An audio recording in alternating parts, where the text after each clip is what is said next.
Charlie, Charlie Kirky. I spot the perky. Charlie, Charlie Kirky. Charlie, Charlie Kirky.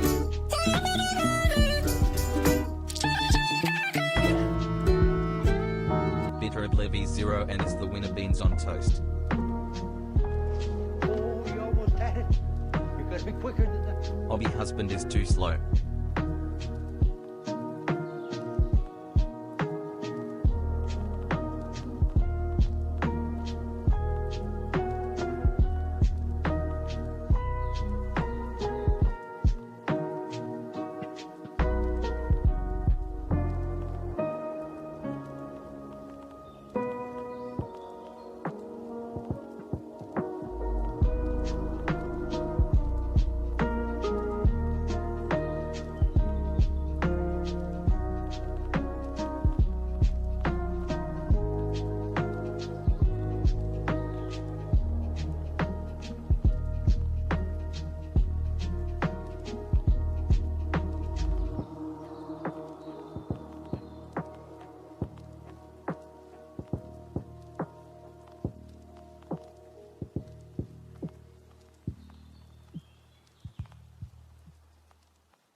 That's my goat.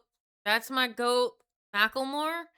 That man has been moving me to tears for like God since his like first album dropped. I love that man. He's so based. He's into big girls. He's into mopeds. Into human rights. What more could you want? Oh my God, this camera angle. What the fuck? I'm over here, bro. Am I moving farther away? Jesus Christmas. I hope I don't knock my internet out because I'm moving my camera. Because that happened earlier. That's why it's all fucked up. Okay, that's the wrong direction. And right there.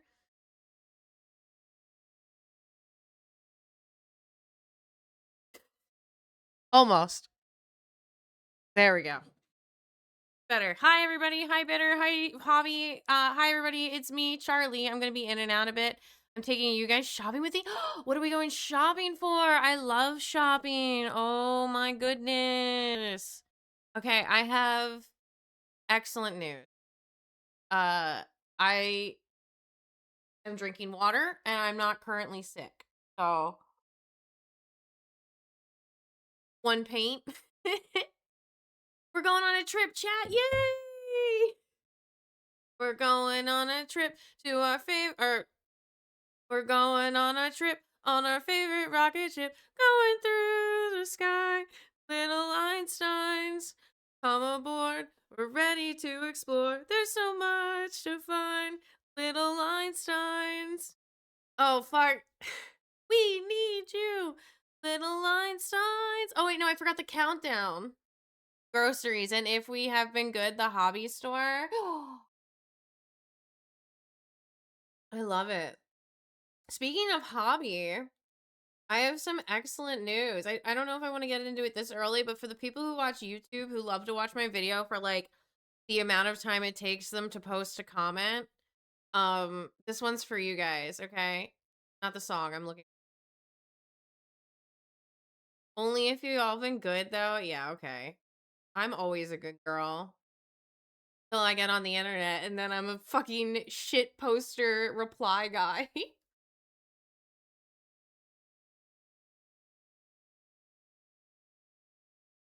I can't attack.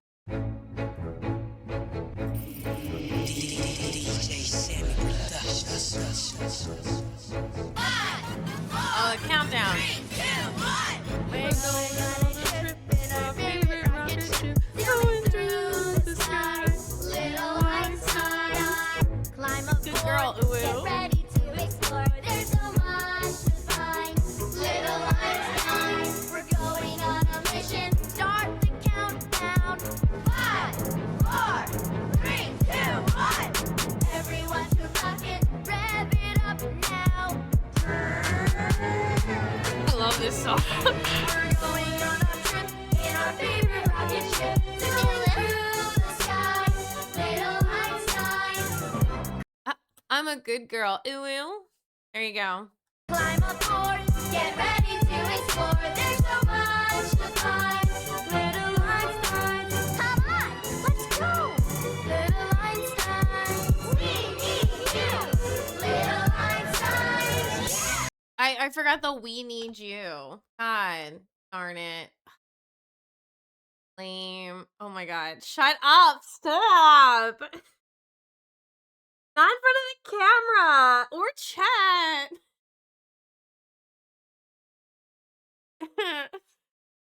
Girl. Anyway, speaking of hobby and being a good girl, Hobby is running for office down here in our local county.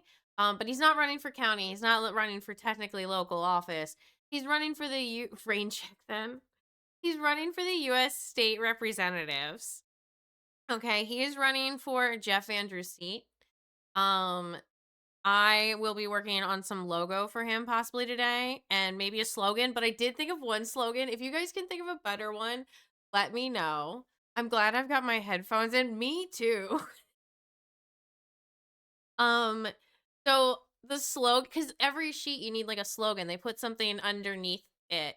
And so I came up Jersey Strong for everyone. Good luck, Hobby. Thanks. I'm usually a handful, so yeah, the help is always good. I wish I had a hair tie. Once again,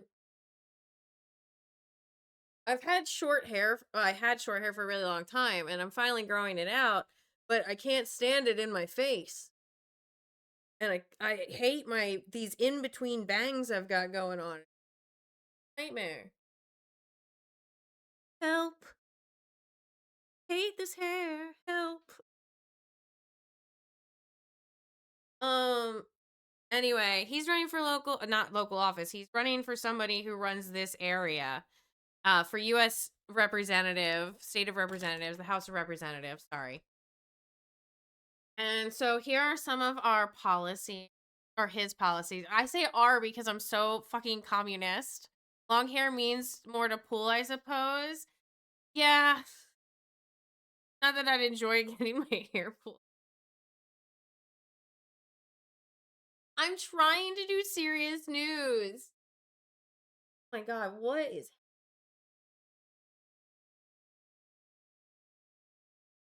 okay, so policies. ICE needs to be abolished, regime change, charged and tried, sorry, not changed. Working class people over corporations and billionaires, working on Medicare for all legislation, federal minimum wage increase set to keep up with the cost of living, lobbying needs to stop, holding corporations and elected officials accountable, federal legalization of weed, uh and with that, parentheses, drug addiction needs to be moved under mental health services. Um Also, last one I have right now is fight incumbents who have not done their jobs. I gotta write it in a neither list because this looks terrible right now. Yeah, it's the worst handwriting ever because I was quick noting. I drew a little smiley face. The smiley face was when I was talking to you guys. Sometimes if I just have a paper next to me, I doodle. But um so I was probably gonna work on a logo today, maybe, depending on how I'm feeling. Although nothing has like inspired me yet. But I also got tons of tea from certain people who will not be named or mentioned. But let's just say one of the candidates that is running down here, his daddy's loaded with money and he only registered to vote here like 3 months ago. So he's not even like from the Atlantic County area, like registered wise, unless he's like, you know, no, he's got to be 25. So he would have been registered for a few years unless he never registered to vote up until like 3 months ago. Then the other person is not even from the area, like they're in Mantua, which is like really far away. Um, so let's just say I got a few key notes and some very important things that I'm gonna keep locked in here. Um, and verbally spewed to you guys later. But I'm really excited for him. I'm really excited to get boots on the ground. We are going to do everything we can until we can start getting volunteers. But I think the background Hobby has and the opinions that he have, I truly do believe in. I wouldn't marry someone who wasn't better than me. Okay? And I hold myself in terms of like my morals very high.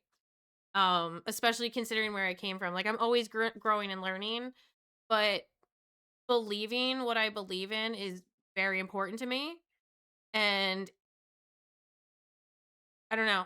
Hobby's so smart and he's so handsome and he's really funny and he's really quick witted. And sometimes he's even funnier than me and it makes me really jealous.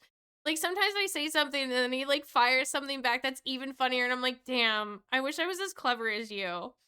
So he's great. And he's got like really good policies like outside of just these. Like these are like the quick, easy, translatable, checked out voter summaries, okay? There's a lot of people in this area. Weed is legal here in New Jersey, both medically and recreationally.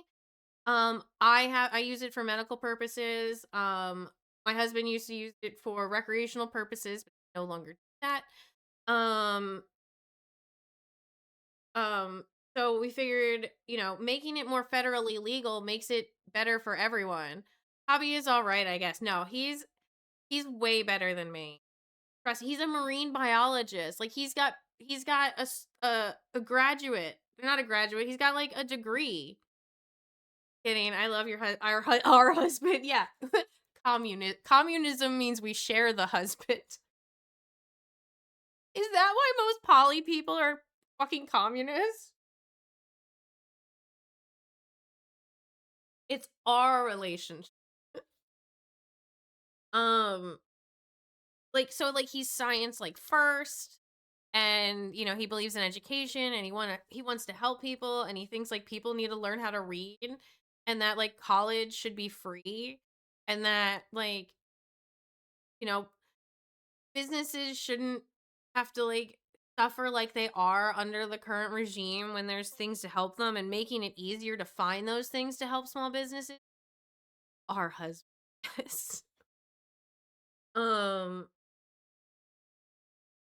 So I don't know. I think these are really good. These are great talking points. I'm excited to put boots on the ground, get this process started. Or moving more forward. Like I think it's gonna feel more real when I have a signature on the paper. Because right now it just feels like we're saying something. It doesn't feel like we're doing something. And I feel like once we start getting those names down and once we start boots on the grounding and Hobby and I can take some time out of our day to drive over to the various neighborhoods and talk to regular people who are going through the same struggles we are. Um and I think it would be really beneficial. And I think it would be good for not just New Jersey, but also for the United States as a whole. Like, he wants to hold incumbents accountable. How many people in Congress currently are like, yo, you suck at your job and you need to go? Like, I'm actively calling for Chuck Schumer to step down. Like, people need to stop worrying about their friendships. Okay? Sometimes they're putting their friendships before country. And if they're not putting their friendships before country, they're putting their money before country. Okay? These people are absolutely ridiculous. And they need to go. So yeah, those are the policies that Hobby's running on. We're possibly going to be getting started a logo today. I want to see how I feel, and I'm going to see what I can like doodle on here before like I start in Canva, because sometimes Canva feels very limiting. I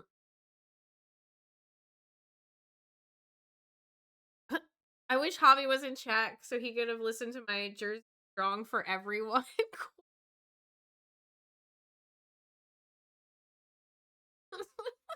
So Jersey Strong comes from when when Hurricane Sandy, I almost said Katrina. I'm like, wrong hurricane that destroyed a coastline. That has a high tourist ratio. So back in 2012, there was a hurricane that hit. Well, it was called a superstorm. It wasn't exactly a tropical storm, but it also wasn't a hurricane, I guess. I don't know. It's been kind of confusing how they explain it. But so New Jersey got hit. New Jersey got hit really bad. And then FEMA took a while to get people their money. And then insurance companies took a while to get people their money. So people ended up selling a lot of their old homes. And then companies came in and rich families came in and bought up those homes and then tore the houses down and put up these multi-complex 3-4 story houses with completely working everything, like multiple bedrooms, multiple bathrooms, all on one level. Sometimes like people have like 2 levels to their house, and then they just Airbnb it out or they rent it out for like thousands of dollars for a week, and so they're just rolling in money and they're ruining the area. But anyway, Sandy hit and people needed to rebuild. I got on a tangent there. I'm so sorry. Sandy hit and the area was like devastated. We have barrier islands, which are all of our shore towns. Like there's shore towns on the barrier islands and there's shore towns on the bay. We have like these islands that go up they're kind of all islands. Some of them are peninsulas, but they're like attached, right? They're giant sandbars that have built up over millennia of, I guess, however long, yeah, like millions of years. However long New Jersey has been like in this location on the tectonic plate is how long those sandbars have been building, right? That millions of years of like just like whipping hurricanes in this direction. So these sandbars eventually built up. And they're built up well enough that people can build houses on that. Not well, and a lot of them end up sinking. They don't put the foundation in right, and there's a lot, you can't have like basements and stuff like that. So Sandy came in and completely devastated a bunch of the islands. If you didn't get flooding on a few of your floors, or at least one of your floor, your house was, taken away. Most people suffered flood damage. A lot of flood damage. There were sharks in the street of Atlantic City. That was cool. They got pushed up from all the currents. There was really bad wind. I think there were some tornadoes. But the shoreline especially was very devastated by it. And even some people to this day are still trying to recover from it. And you know, we're more than 10 years past. We're 14 years past it.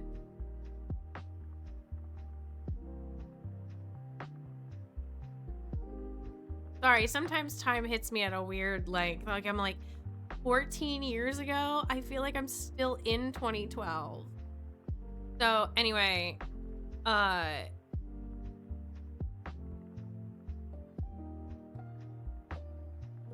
Sandy.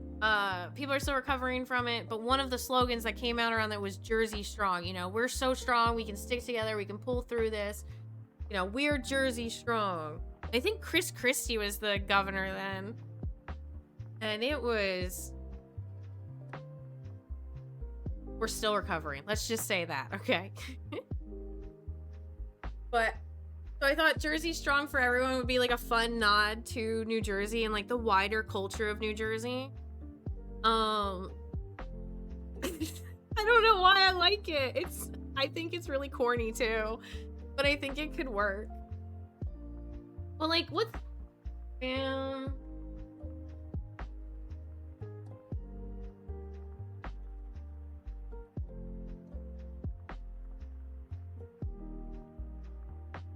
Wow, could I spell any?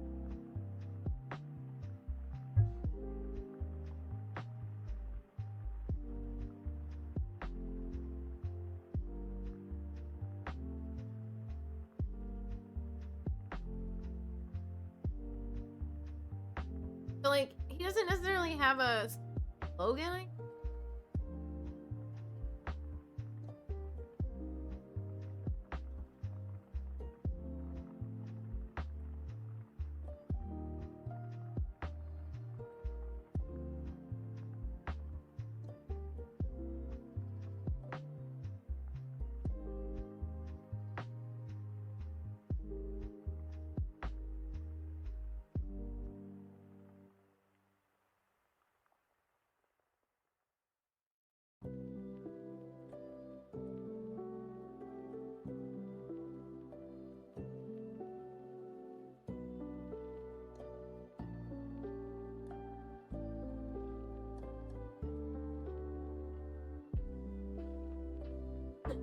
Oh no, they called him a communist. No.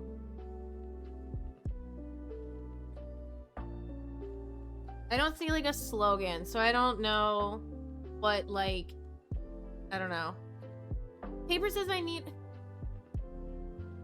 a slogan.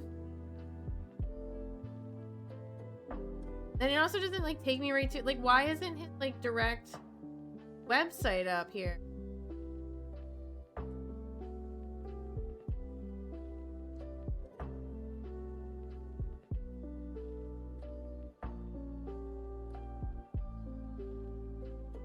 Okay. Anyway, so that's what's going on locally. I'm very excited. I hope you guys are too, because you're gonna get to ride along for this process, the good and the bad. Jeff Van Drew, people don't really like him around here. A lot of people are just sick of him.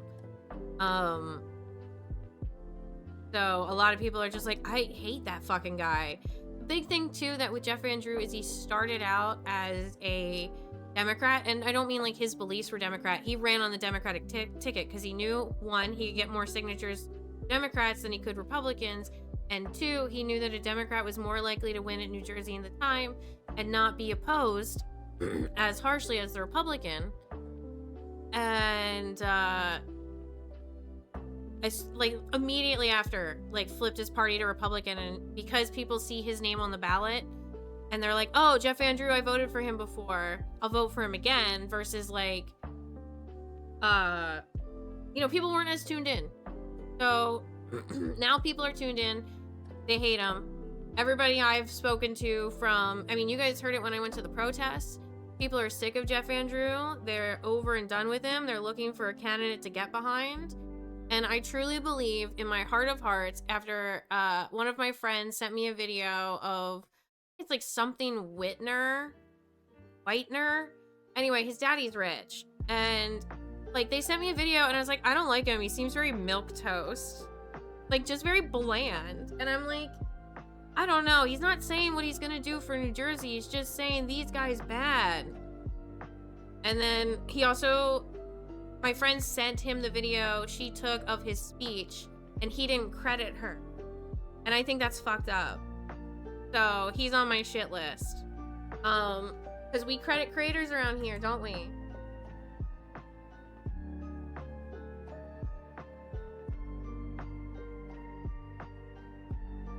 Because everybody deserves their roses, okay?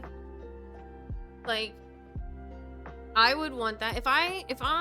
If you as my constituent, if you as Josh's hobbies, whatever, constituent, take a video of him speaking and you send it to us and I post it, I should credit you. I should ask you, hey, what social medias do you have? Where can I credit you? Do you want to be credited on the video? Like, even just asking is better than just not doing it. So I think that's really fucked up. And the fact that his daddy has money and he did that tells me that he's used to taking things without people telling him otherwise. Like, that gives very, like, spoiled kid vibes. Like, oh, I could just do this and it's not like they're gonna say anything. He probably didn't even think somebody would say anything because it's never happened to him.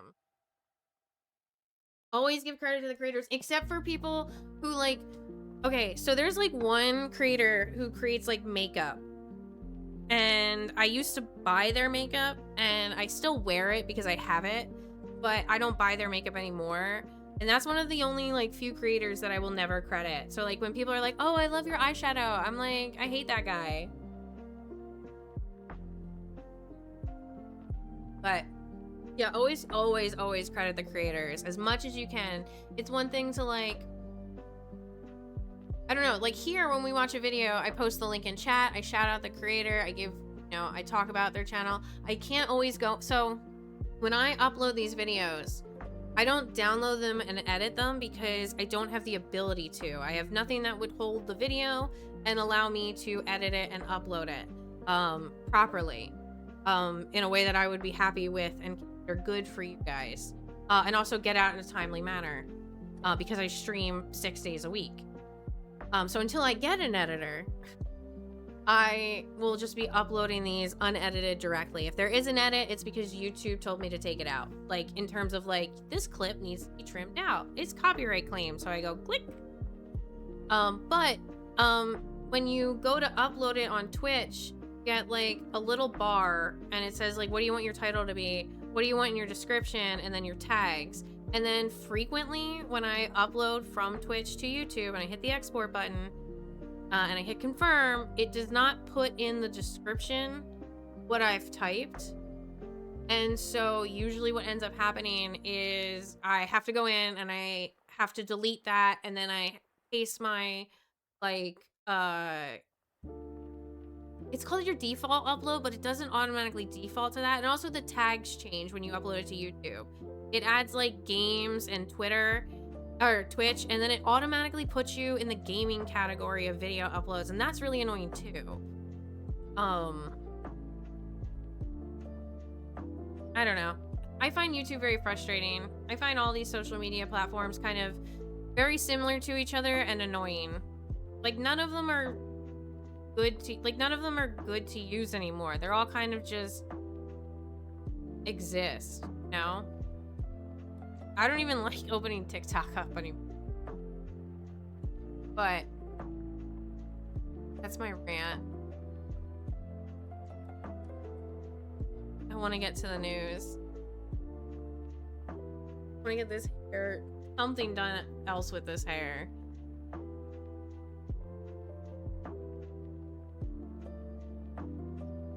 All right, we're gonna watch some Rachel Maddow. I do want to get to the Trump phones.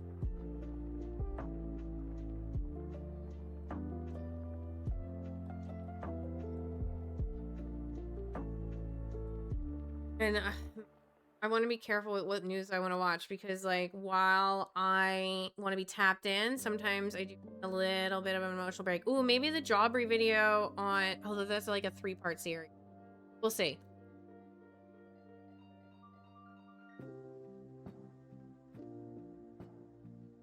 If the idea of killing Renee Nicole Good was to make people afraid to protest or afraid to go out and be an observer of ICE operations, you know, following agents, blowing whistles, monitoring what they're doing, taking photos and video of what they're doing, that kind of thing.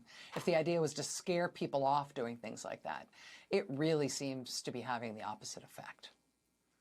If the idea was to make American cities and Americans who object to what ICE is doing back down, that very extra clearly is not working specifically in Minneapolis. Today, the state of Minnesota, along with the Twin Cities of St. Paul and Minneapolis, sued the Trump administration. They're calling the massing of Trump's federal agents there, quote, a federal invasion. City of Chicago and the state of Illinois filed a similar lawsuit today seeking a court order essentially to evict the plague of Trump's agents who have invaded their city and their state. Finally. If the point of surge We have been begging this for, you know what's so annoying about being a leftist, about being a leftist, a progressive, sometimes even I'll say communist, anarchist, you know, socialist, is that we are usually right about what's going to happen too early, and people like call us out. They, you know, kick you out of the DNC in both my cases and Hassan's cases. You know, I'm a smaller streamer, but I got completely ghosted by the DNC, and when I questioned the DNC about it, they ghosted me more on various other platforms and blocked me and never gave me questions, and then stopped my ability to host the so all because I spoke how I wanted to about the Harris campaign. I wasn't gonna fucking censor myself. You know, and I'm mad at myself now for how much I didn't hold Kamala accountable for. And I do think if more people had put pressure on her to change her campaign, she would have. But she was too busy kissing like the rich's ass and calling for more ICE. You know, she also called for immigration like this. Not identically, but she certainly didn't tone down the rhetoric. She certainly didn't say the complete opposite. Ow. So I am mad at myself for the way the Kamala, but I'm also mad at the DNC a lot. Like a lot. But it's a good thing that I have all of their email addresses saved because they forgot to CC. They forgot to BCC. They CC'd their entire, like everybody who signed up for their emails. They sent it out as a carbon copy, meaning I got to see every single email address in their books, like it also attached to the email, and then I was also able to reply all. Girl, you know I use that. I need you to know that I'm a petty little bitch, okay? My petty will outlive me, okay? That being said, boy, Hobby's campaign's gonna go so well when they hear me open my fucking trap. Like, people are gonna, if people decide to, like, look into his background and see who he is, they're gonna fucking find my streams where I'm like, yeah, I do agree. America did deserve 9/11 because of the way that we've treated the world and dominated it. Now, finally, everyone else sees it. You know?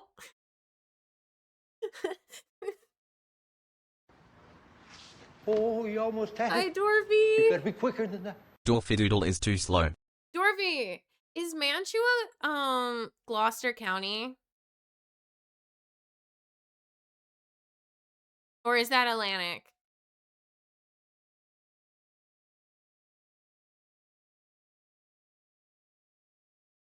I think so. Okay, so somebody's running for Jeff Van Drew seat as a Democrat, I think. Either Democrat or Republican, closer to Philly than AC. Yeah, that's what I was thinking. And he lives in Mantua. And he's running for Van Drew's seat, so he's not even in Atlantic County. And he's running for the seat. And then the other guy like comes from like a rich family, like his daddy's loaded. And he's so milquetoast and he doesn't credit creators. Catching you up since you just got here. It's so anyway, because he's milquetoast, but even before that, Hobby is running for office in Atlantic County. He's running for Jeff Van Drew's seat. I've already met with a bunch of people who all really like me and are very excited to see someone actually local run. Oh, also the other guy, the milquetoast guy, is not even from the area too. He registered to vote here 3 months ago. yeah, so hobby is running. I'm going to start putting boots on the ground. If anybody would like to physically volunteer to either walk with me or to go out and get signatures, like without me, but with the paperwork, I guess I have to be there all the time. So I guess with me, because you have to like sign forms and stuff. I need to get 500 signatures by March 23rd, and I know I can do it. But volunteers would be fantastic, especially once we get to the general election. Um, because it's gonna be insane. Because I will use every fiber of my being to get him elected. Oh, let me read you the platforms because I know you know people in Atlantic County. So, because you know me. So his policies: ICE needs to be abolished, and the regime needs to be charged and tried. Working people over corporations and billionaires, Medicare for all, federal minimum wage increase set to keep up with the cost of living. Lobbying needs to stop. Holding corporations and elected officials accountable. Federal legalization of marijuana and placing drug addiction under mental health needs and health services versus under police jurisdiction, like completely remove cops from that scenario. Um and fight incumbents who haven't done their job. So those are some of like the quick platforms that we came up with, but you know, a former game store owner who got completely ruined by Trump's tariffs wants to benefit the community again. You know, being a game store owner really helped everyone in this area. And I can't think of anybody who wouldn't say that about the store. Okay, I could think about a few people, but most of them were banned. But like people were really sad when the store closed. And I'm going to do everything in my power to track those customers down and have them sign. So, yeah, I'm going to be boots on the grounding it. I want to work on a logo. And then, I'm sorry, Bitter, you have to hear all this again. The slogan I came up with that I need Hobby to approve is Jersey Strong for Everyone. Because this is a state representative seat, a U.S. House of Representatives seat. So, yeah, Jersey Strong for Everyone. I thought that would be funny and, like, a good callback for, like, New Jerseyans who are, like, slightly older or just now coming up in age who like were alive in 2012 and have memory of 2012 and remember of the aftermath of Sandy.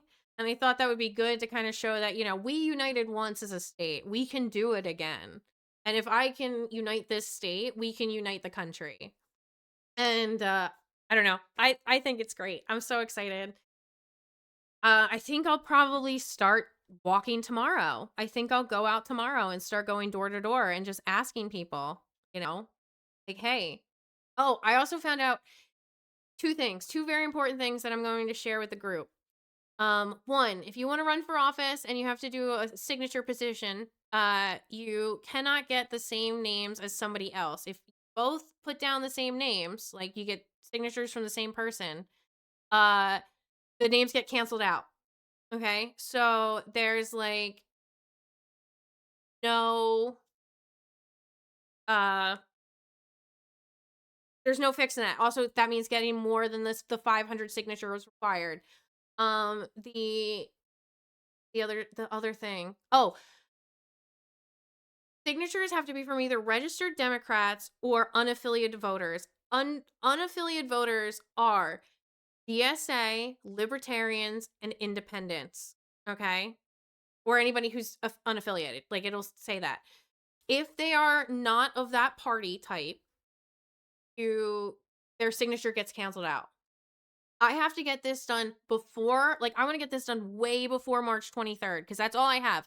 I have 2 months and 10 days, but I want to get it turned in sooner. That way, if there's any kind of invalid signature, I can get it fixed. I also plan on trying to aim for like 1,000 signatures. Like, I want to hit 1,000 houses, and I'm going to need help. Please. But I think we can do it. So, hold on. Let me see if I can whip out my calculator.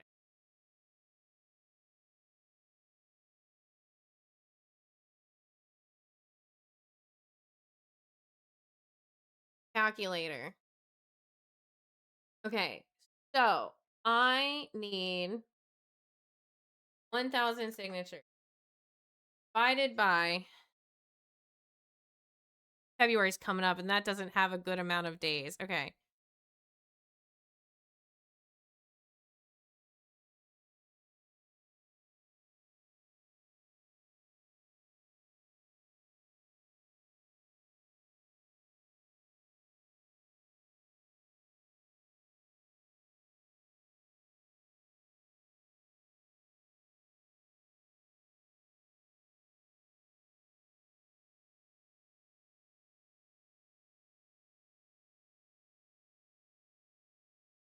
Nine, 40, 41, 45, 46, 47, 40, 49, 50, 51, 55, 56, 57, 59, 60, 61, 62, 65, 67, 68, 69. I have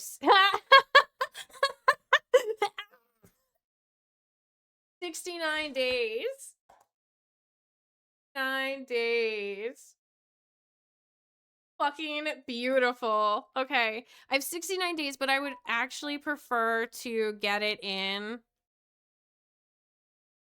probably by the 13th. So I have to subtract 10, so that would be 59 days.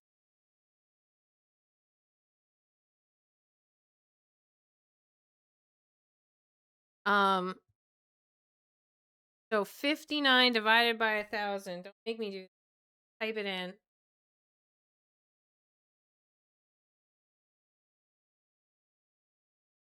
I have to hit like 17 houses a day. That's doable. That's doable.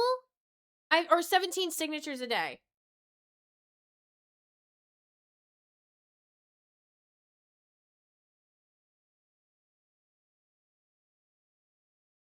"17 signatures a day." I think I can do that. I definitely think I can do that.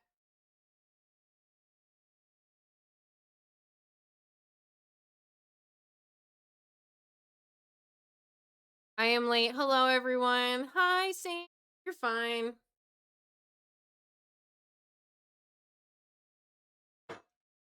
We're just going over. My husband is running for the House of U.S. Representatives, so I'm putting together everything. And Bitter has heard this like 3 or 4 times, so I'm gonna stop. But it's all good policies. I'm gonna do everything in my power to get him elected. And that probably means sometimes shutting the fuck up. Okay, where were we? Surging thousands of federal agents into downtowns and strip malls and neighborhoods. The point of Hope shooting it goes well. Me people too. was to frighten Americans out of protest. I have to get 17 petition signatures every day for the next 69 days. And I can't do it today. So I actually have to add 17 signatures for tomorrow. But I can go out tomorrow. So 17 plus 17 is 34, 6.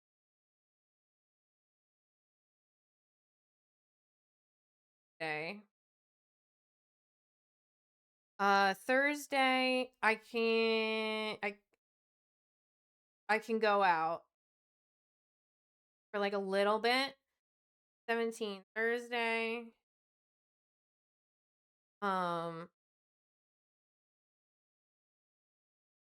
Friday, there's no school. So I'll have to move that to Saturday. Saturday, I don't have anything going on as of right now that I can think of off the top of my head.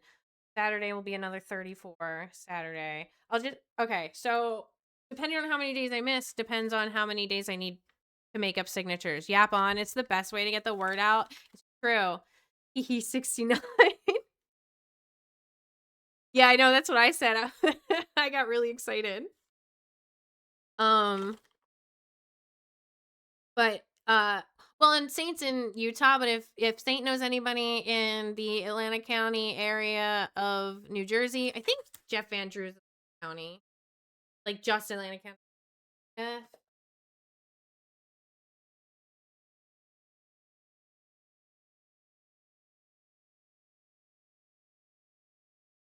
2nd congressional district. Show me on the map. Oh, it's Vineland and Atlanta and Cape May County. Oh my God. Wait, and New Gretna? I know you and Tim are from that. That's fair.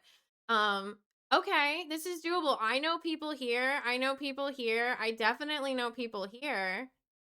And it might be only 1 or 2, but if somebody wouldn't mind walking with me, I don't mind hitting up 42 or the expressway or Route 9. Okay. White Horse Pike, Black Horse Pike.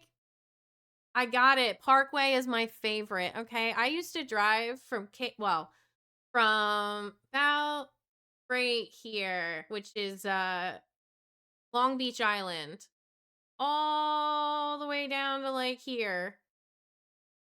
I was in a relationship with a guy. This right here, this stretch of land is probably about 45 minutes to an hour. I would do that like every day. And then I also dated a guy when I lived here. Actually, right about here. And he used to live like up here. That was also 45 minutes. And he wouldn't let me in his house when his parents were awake. So I had to come over from like 1 to 3 a.m. So anyway, he's running on ICE needs to be abolished, regime needs to be charged and tried, working people over corporations and billionaires, Medicare for all, federal minimum wage increase set to keep up with the cost of living, lobbying needs to stop, holding corporations and elected officials accountable, federal legalization of marijuana, drug addiction needs to be moved under mental health services, and fight incumbents who have not done their job and hold them accountable. So like, you know how Chuck Schumer isn't getting called out for being dog shit by anybody in the caucus? That needs to stop. Party allegiances need to stop, okay? We need to vote with what's right for the people, not what's right for your pockets or your friendship, okay? Anyway, back to Rachel Maddow. Against them and following them around and watching them like hawks, that is definitely failing. One of the places it's failing is in schools. For the countless and varied volunteer ICE watch groups in Minneapolis right now, schools have become a real priority. Showed you footage earlier of school kids in Minneapolis walking out today in protest of ICE. At schools, drop-off and pickup have been where volunteers have been forming human chains to protect students and staff as they come and go. The group Take Action Minnesota telling the Wall Street Journal that they've mobilized around 1,000 volunteers, mostly parents, for public schools in Minneapolis. Volunteers have been showing up at drop-off and pickup. They've been signing up to help immigrant families, delivering groceries to them if that's what it takes, if they're too afraid to leave home. But they've got 1,000 people is ×2 of what I need for these signatures. Like, that's a lot of people, okay? Oh, wait, why did I only needed 500 signatures. Why did I divide it by 1,000? I only need 500. The fuck was I doing? I mean, I should get more than 500, but I'm like, I don't need 1,000 signatures. I need 500. 500 divided by 59. That's even better. That's like 8.5 signatures a day. 9 signatures a day. Oh my God, that's so much easier. I was like, 17 signatures sounds a little intimidating, but I think I can do it. I'm really positive I can do it. I'm really sweet and nice when I meet people for the first time, and I try not to be rude. And, you know, I think it would be really great. And 9 people is a lot more doable, especially if it's like New Gretna and like Cape May. And yeah, like I know some of those areas are a little bit more red, but I also know that there's some people there that are very blue. Whistles when they're doing this work, whistles to blow in case ICE shows up to let everybody know what's happening, to give people a chance to protect themselves. One leader of Take Action Minnesota telling the Wall Street Journal, quote, "We wanted to have folks ready to respond." Amanda Otero continuing, quote, "Everyone is all aligned. We don't want ICE in our schools." Joining us now is Amanda Otero. She is a Minneapolis parent. She's co-executive director of Take Action Minnesota. Ms. Otero, I really appreciate you taking the time to be here tonight. Thank you. Thank you for having me, Rachel.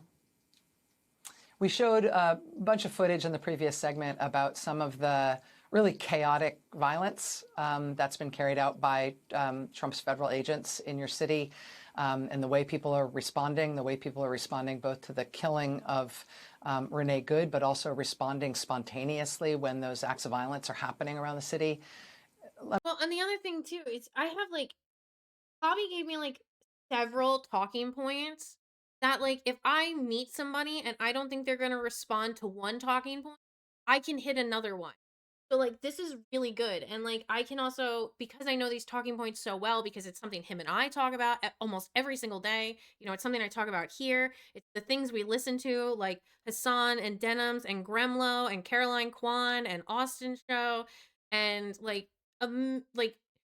people on YouTube, Jay Aubrey, like there's so many people, any Austin, like Ken Jennings, there's so many people that like I've gotten these talking points from over the years, and I think I could handle this pretty well in terms of like trying to get these signatures. Bobby's gonna do great. I hope there's a debate and I hope it's televised. Oh my god, he's so smart and quick-witted. Like, I mean, he has to be in order to date me. You gotta keep up with me, you know? I have approximate knowledge of most things and I argue with people all the time. Let me just ask you how you're doing, how your community's doing, how you think people are holding up. You know, I'm really angry. A lot of us are angry. Let me take you back to last week, Tuesday morning at my child's preschool, as, 3 and 4 and 5-year-olds were getting dropped off in their little snowsuits. Parents and teachers looked up, and not a block away, federal agents were tear gassing neighbors and arresting legal observers. Parents and teachers worked quickly to get the kids inside and safe. And that's becoming a daily occurrence here in our neighborhoods. And so I'm feeling devastated at the trauma and the terror that we're putting our kids and our neighbors through. And I will also say I'm feeling really proud of Minneapolis. We have a lot of love and courage, and folks are showing up to take care of each other, and we're not going to stop doing that. In terms of folks showing up, we've heard from some nonprofit groups and some sort of recently formed activist groups saying they've seen a real surge recently in volunteerism, in people wanting to do this kind of ICE observation or kind of community response work, especially in the past week, especially in the week of Ms. Good being killed by an ICE agent.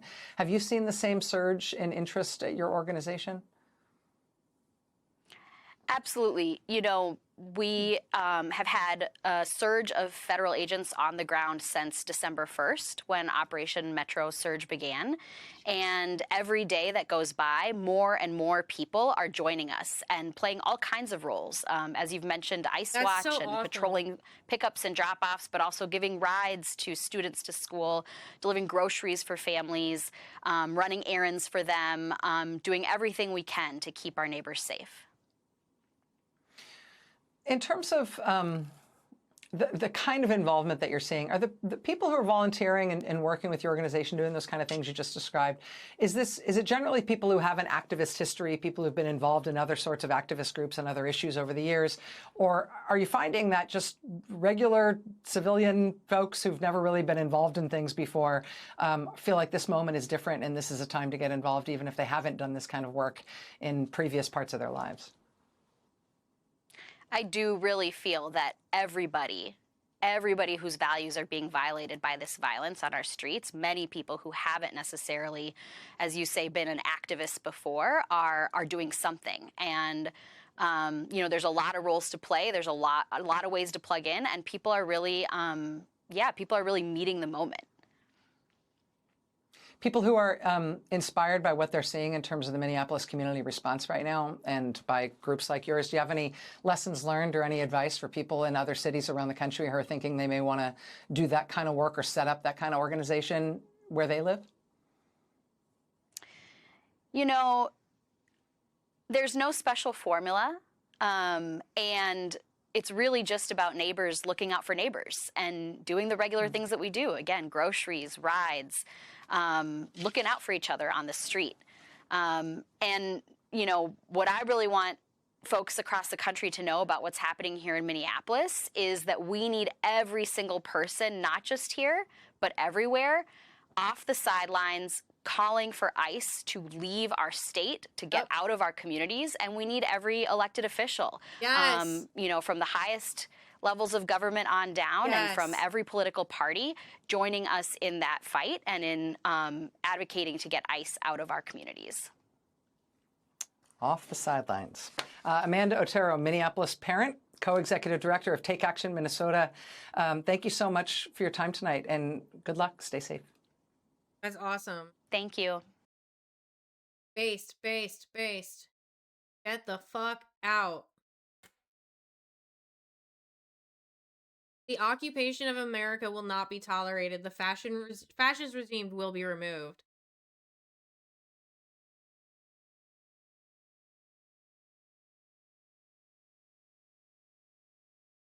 I want to watch the Legion Miller, but I'm also like,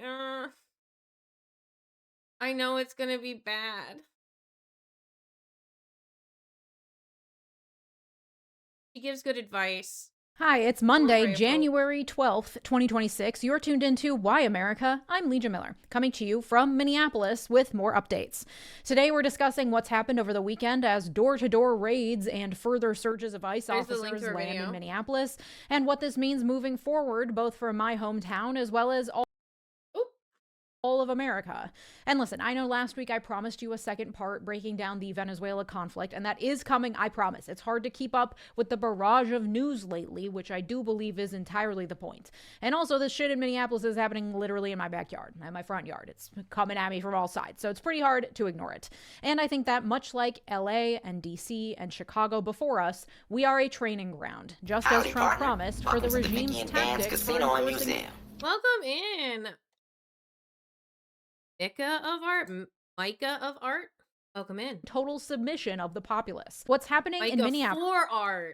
Micah 4 Art. I can read. Will be for this time known as Art. Welcome in. I give everybody nicknames here. Usually the smallest part of their name is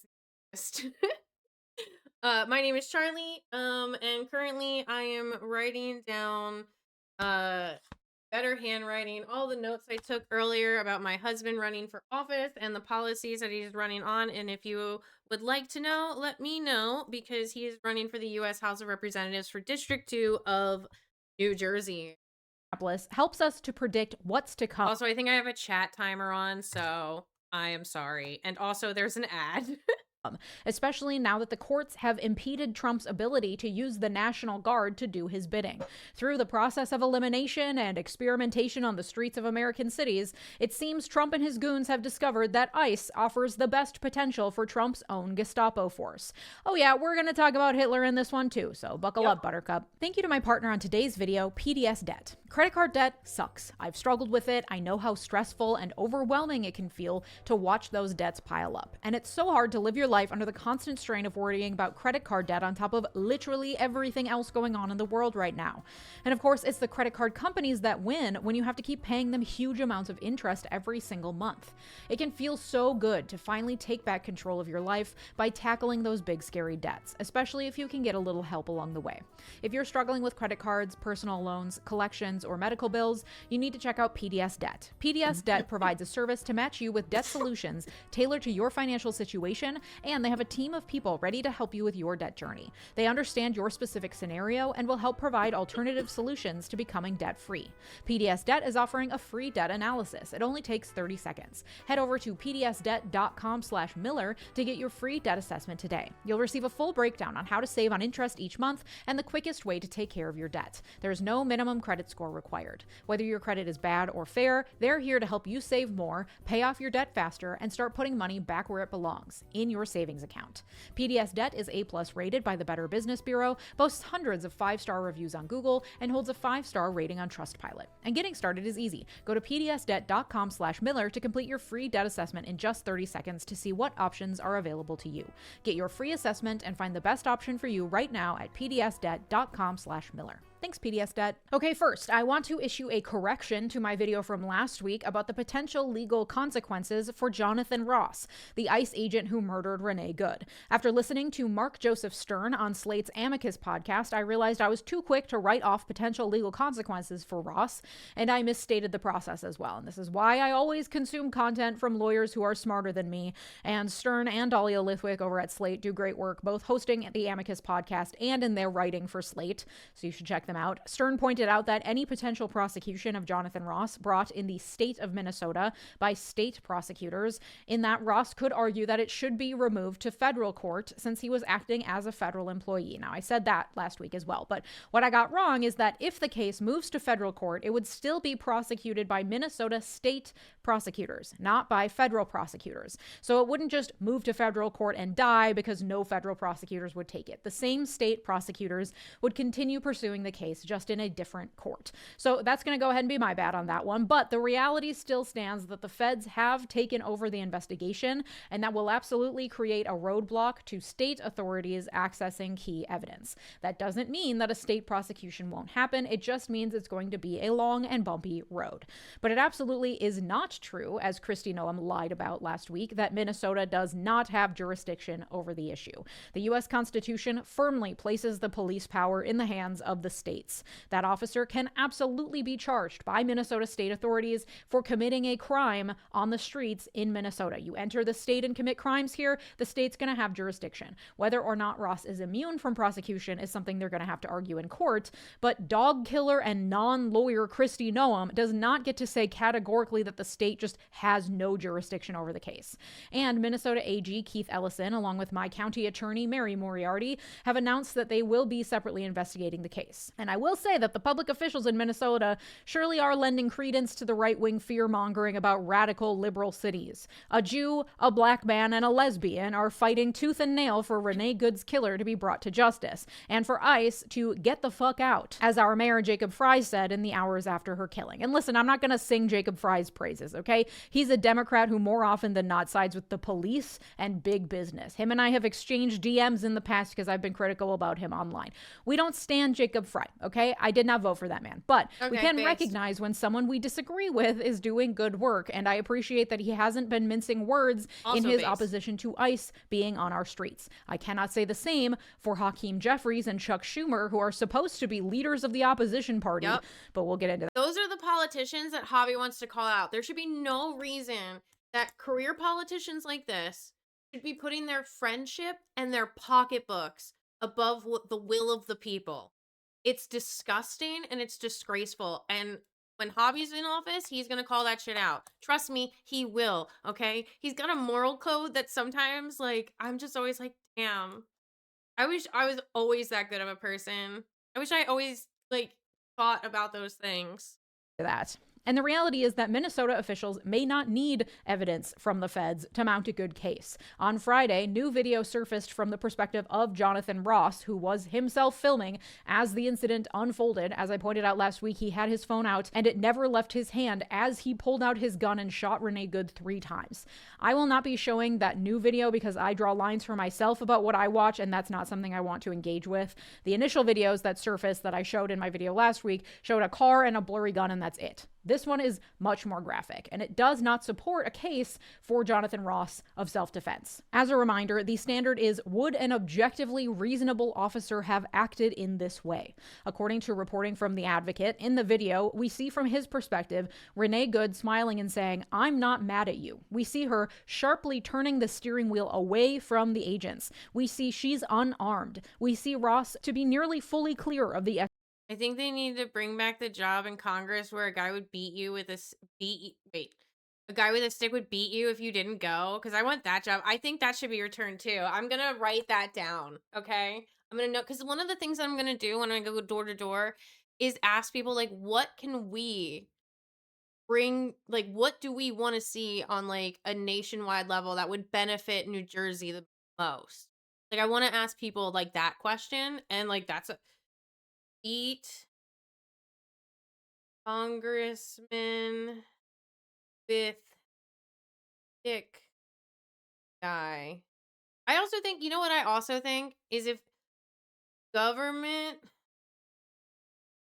should not be paid when shut down. I don't think elected officials should get pay when a lot of their employees, a lot of important jobs in this country don't get paid. Like, why don't the troops get paid, but why do congressmen do? And I think that should be an important part brought up. SUV's path. If you think Hobby's gonna hold back on calling people out, like fucking any Republican or any Democrat, you're wrong, okay? His morality, like, it's through the roof. Okay? We see him shoot Chaotic good, maybe? Sometimes he is a little chaotic, but maybe he's not neutral good. He's definitely like maybe good. He's either good or chaotic good, but chaotic good and like malicious compliance, if that makes sense. Like, he was the one that gave me the idea that I should fax them from an fax Cory Booker from an actual fax machine, but where I tape the papers together at the ends, that way it just loops around in like one perpetual motion circle. Chaotic good is the best way. Yeah. Like, you're not there to win friends in Congress, okay? You're there to pass legislation and help your constituents. And it seems to me that most incumbents in politics have forgotten that. And they need to be beat with sticks. Shoot her 3 times point blank and hear him mutter "fucking bitch" afterwards as her car careens off. This was an unarmed woman fleeing. In order to prosecute him for murder, a jury would have to find beyond a reasonable doubt that Jonathan Ross acted unreasonably. That is still a high bar, like I said last week, but this video makes it just that much more surmountable. Over the weekend, thousands gathered in Powderhorn Park, a few blocks from where Renee Good was killed, and as ICE presence increases in Minneapolis and across the state, as Kristi Noem promises to send in even more officers, there have been sightings and raids in smaller rural cities like St. Cloud and Alexandria, home to immigrant populations seeking affordable housing and agricultural work. And for just a moment of hope core, here's a video my ma sent me from the main street of Alexandria, Minnesota, population 15,000, where she said there have been ICE raids at a local restaurant and construction site. She was there this weekend in the frigid cold, along with, I don't know, probably 50. Wait, what did she say? 1,500 people? That's 1,500 people. That is so tiny. 50 protesters, including my aunt and uncle, who are liberal farmers. You love to see it. Made my heart grow a few sizes. Protests were largely peaceful across the state, aside from some mild property damage. Apparently, one ICE officer suffered a minor injury after having ice thrown at them, which I believe that's just called poetic justice at that point. Despite Governor Walz's order to have the National Guard on call in case they're needed, their presence has so far been unnecessary, at least not to protect the state against the violent radical protesters the regime claims have taken over Minnesota. The only violence we saw here over the weekend were the violent arrests carried out, often without proper warrants, by ICE agents. Yesterday, video was released of ICE officers pepper spraying protesters on a residential street before ramming the door of a home and arresting a man inside. A distraught family member came out holding a piece of paper the agents used to justify his arrest.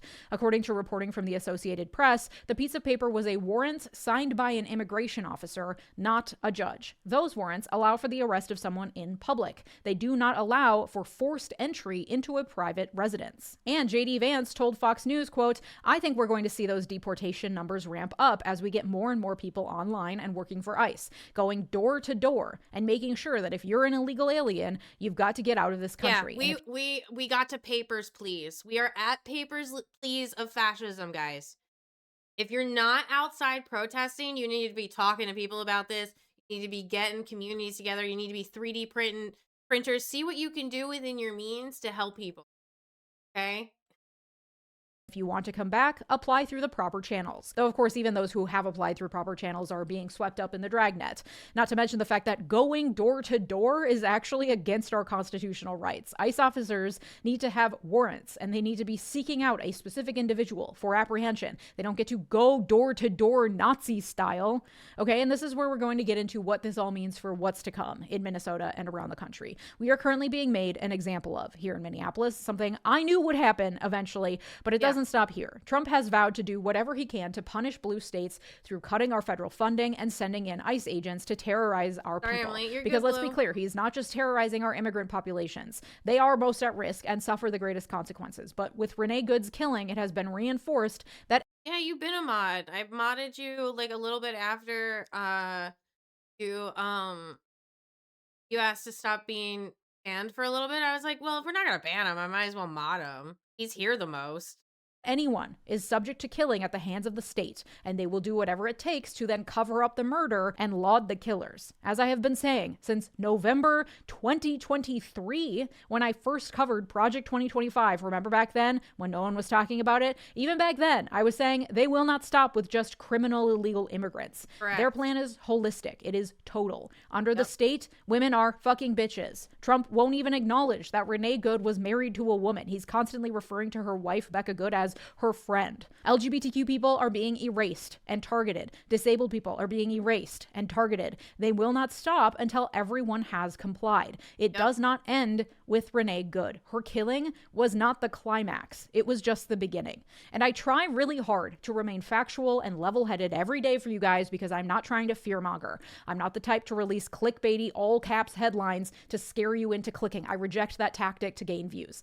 I want to present the facts because I know I feel much more calm when presented with all the information. But I would be dishonest if I said I don't think it's going to get much worse. That big, beautiful bill passed last year, remember that thing? I did a whole episode breaking it down. It provided for tripling ICE's budget in 2026, including the recruitment of 10,000 more officers. According to reporting from Common Dreams, quote, ICE's budget is expected to triple in 2026 following the passage of Republican budget legislation last year that has allowed it to launch what it calls a wartime recruitment strategy, hiring as many as 10,000 new officers with minimal training.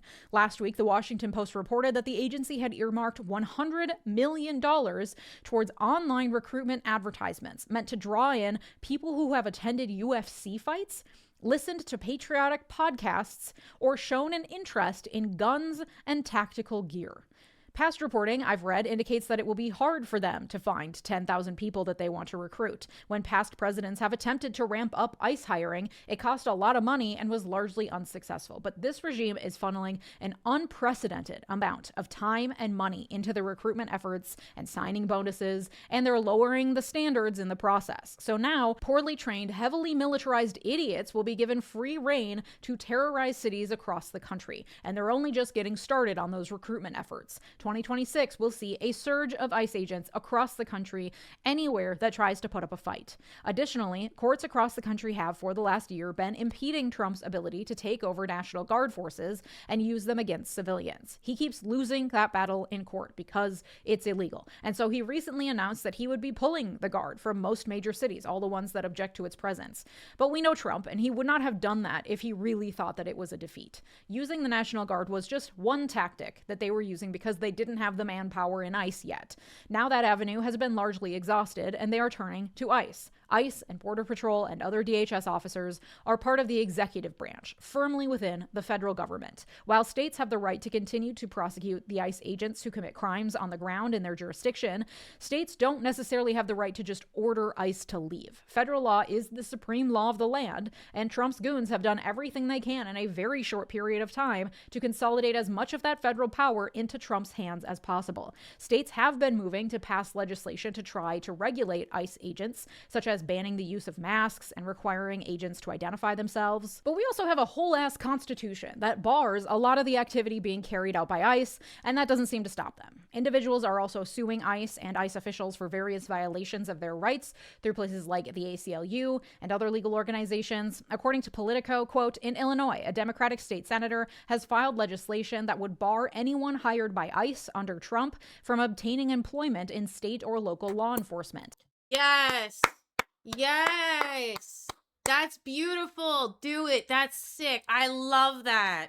I fucking love that. Yes. Suffer the consequences for your fascist regime takeover, you fucking pigs. I fucking hate you. God damn. Fucking bootlickers, man. government. In conservative Tennessee, a lawmaker has filed legislation that would prohibit federal immigration enforcement actions on school property. And in New York, Governor Nice. Kathy Hochul signaled she'll support legislation that would allow residents to bring civil lawsuits against federal immigration. Yes, all of that is great. All of that will get you elected. Yes, that is what the people want to see. There are more people that want to abolish ICE right now than want it to stay around, and those numbers will only grow, especially if you go to YouGov, the polling website, and make a little account and you do some of the polls. Those are the polls the media looks at. Those polls, like, they're not like a Quizilla poll. Howdy, partner. Welcome to the Hi, Vicky Yui. and Vance This is Casino and 69669. Museum. Nice. Those polls everyone can see. Like, the media uses those. Like, again, they're not like Quizilla or like BuzzFeed polls, okay? They're national polls. Go do them. If you want to see your actual opinions reflected in the numbers that Harry says Holy Toledo to, go vote. That's the vote harder I'm talking about. Officials for constitutional violations.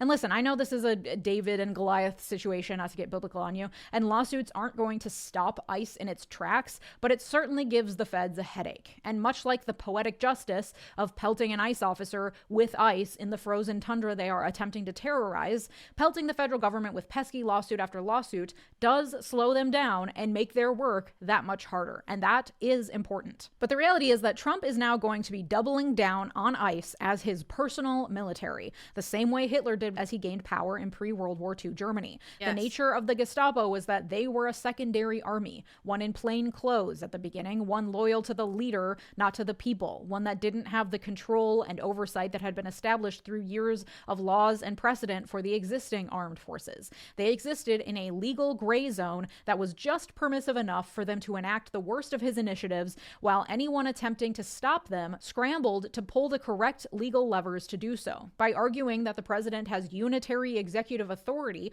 under the Constitution, which means he is the ultimate purveyor of the will of the people and therefore gets to have complete control with no say from the other branches of government, Trump's goons are arguing that that includes ICE. This is made painfully obvious in the way that they are in lockstep in the narrative surrounding Renee Good's murder, how they are willing to look at the same videos we are all seeing and tell us she deserved it. ICE can do whatever it wants and is above the law because they are an arm of the president who has absolute immunity, and they will continue to argue this as atrocities continue to pile up. And much like in pre-war Nazi Germany, the so-called opposition party is offering very little by way of opposition. Both Jeffries and Schumer have refused to announce any measures to curb ICE, including through the appropriations bills they both say they're too busy working on to focus on ICE, despite increasing calls from inside and outside Congress to defund the organization now that it is clear that they are committing illegal acts far outside their intended role in civil immigration enforcement. Civil.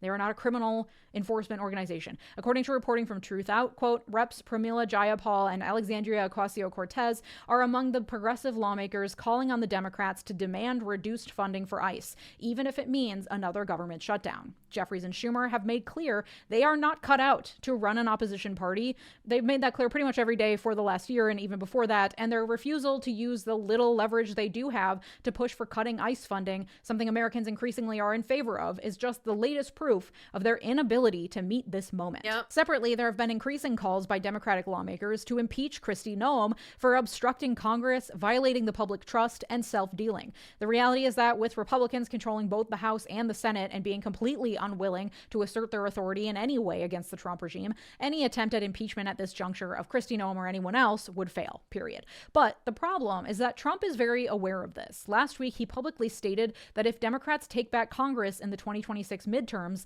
then he would very probably be impeached. And when you take this together, a dramatically increased ICE presence and use of ICE as the president's personal military, combined with an acute awareness on the part of the president and all his goons that they are violating the Constitution and committing clearly impeachable offenses, that spells trouble for the 2026 midterms. Given the results of the elections held this past November that saw overwhelming Democratic victories, as well as slumping approval numbers for Trump and his administration, many are predicting that we'll see a sweep of Democratic victories in the 2026 midterms. Republicans hold a paper-thin majority in Congress, so the elections in November could very plausibly hand control back over to the Democrats. This has election officials across the country on edge and preparing for the worst. Given the difficult time Trump has had with using the National Guard card at his own whim, I think it will be ICE that he turns to in order to intimidate voters and suppress the vote, especially in blue states and cities.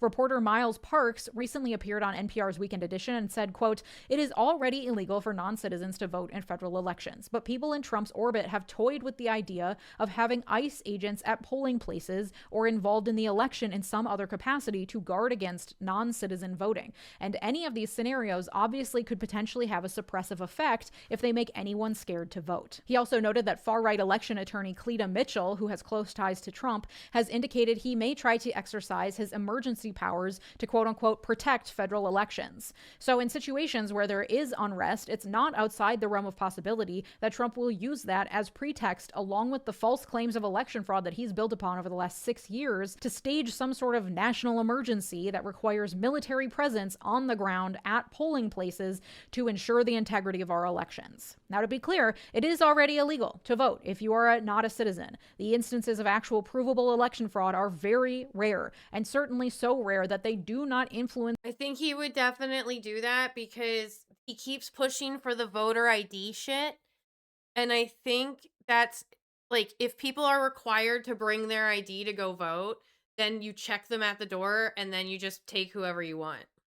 The outcomes of our elections. But as we've seen with the increased ICE presence across the country, even people who are legally allowed to be here are terrified of leaving their homes. Minneapolis public schools were closed on Thursday and Friday last week for safety reasons, and they are now offering remote learning for students for the next month to ensure that those students who cannot make it to school, especially children from immigrant families who are terrified of leaving their homes no matter their legal status, they can still get that education. That means that the presence of ICE at polling places, even the threat of their presence, will absolutely suppress the vote, especially of people who don't look like what random ICE officers deem to be allowed to be here. Brown skin, speak with an accent, recently naturalized. There are so many reasons for so many people who legally are allowed to vote to avoid showing up to vote if they are literally afraid for their lives to do so. It's hard enough getting out the vote on a normal election year, and especially if that is happening in liberal cities, places like Minneapolis, a blue city surrounded by red rural areas,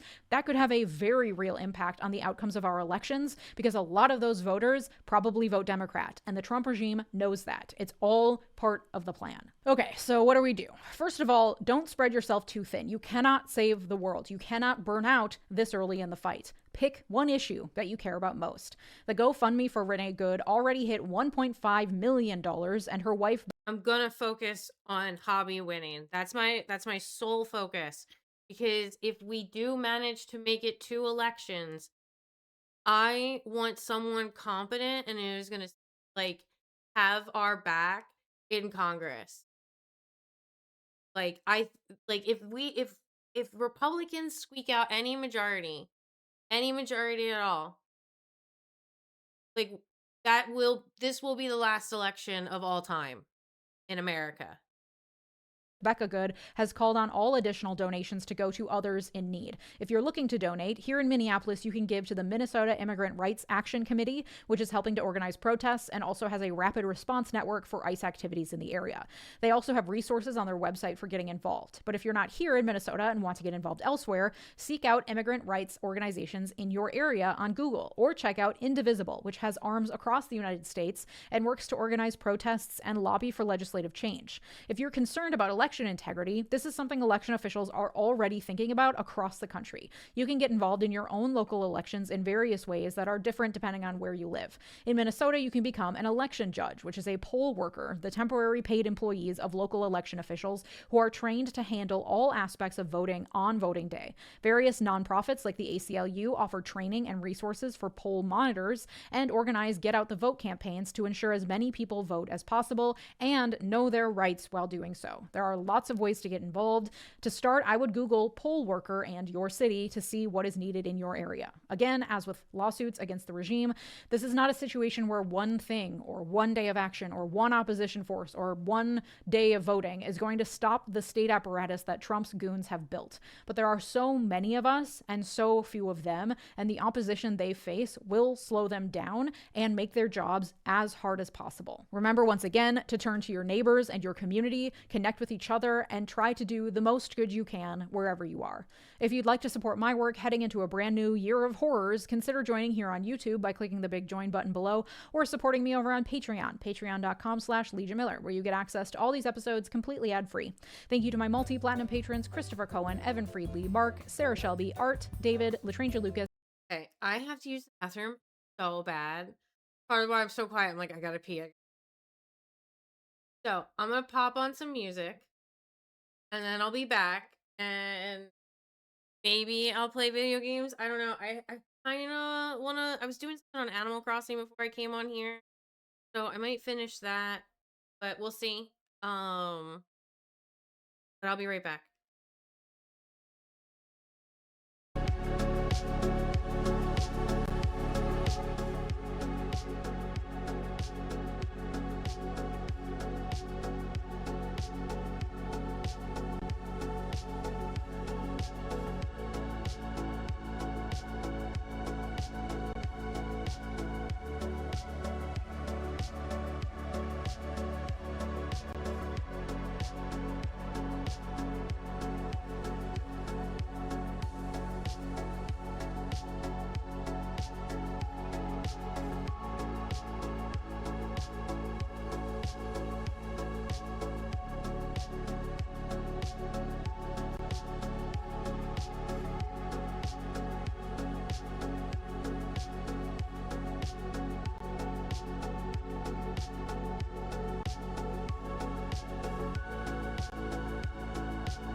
I brought.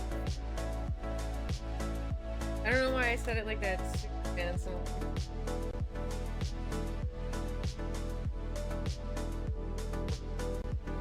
I would like to meet Utah's reps behind closed doors just to talk, I swear. Do it.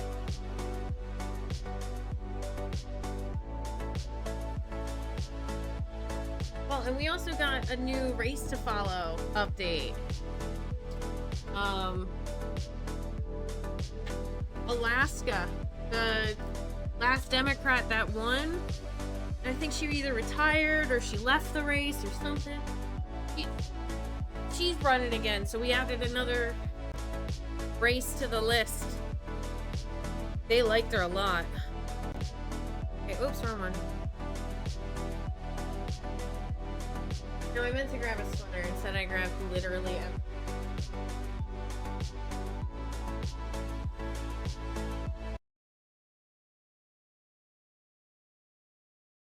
Okay, I wanted to watch the phone call thing.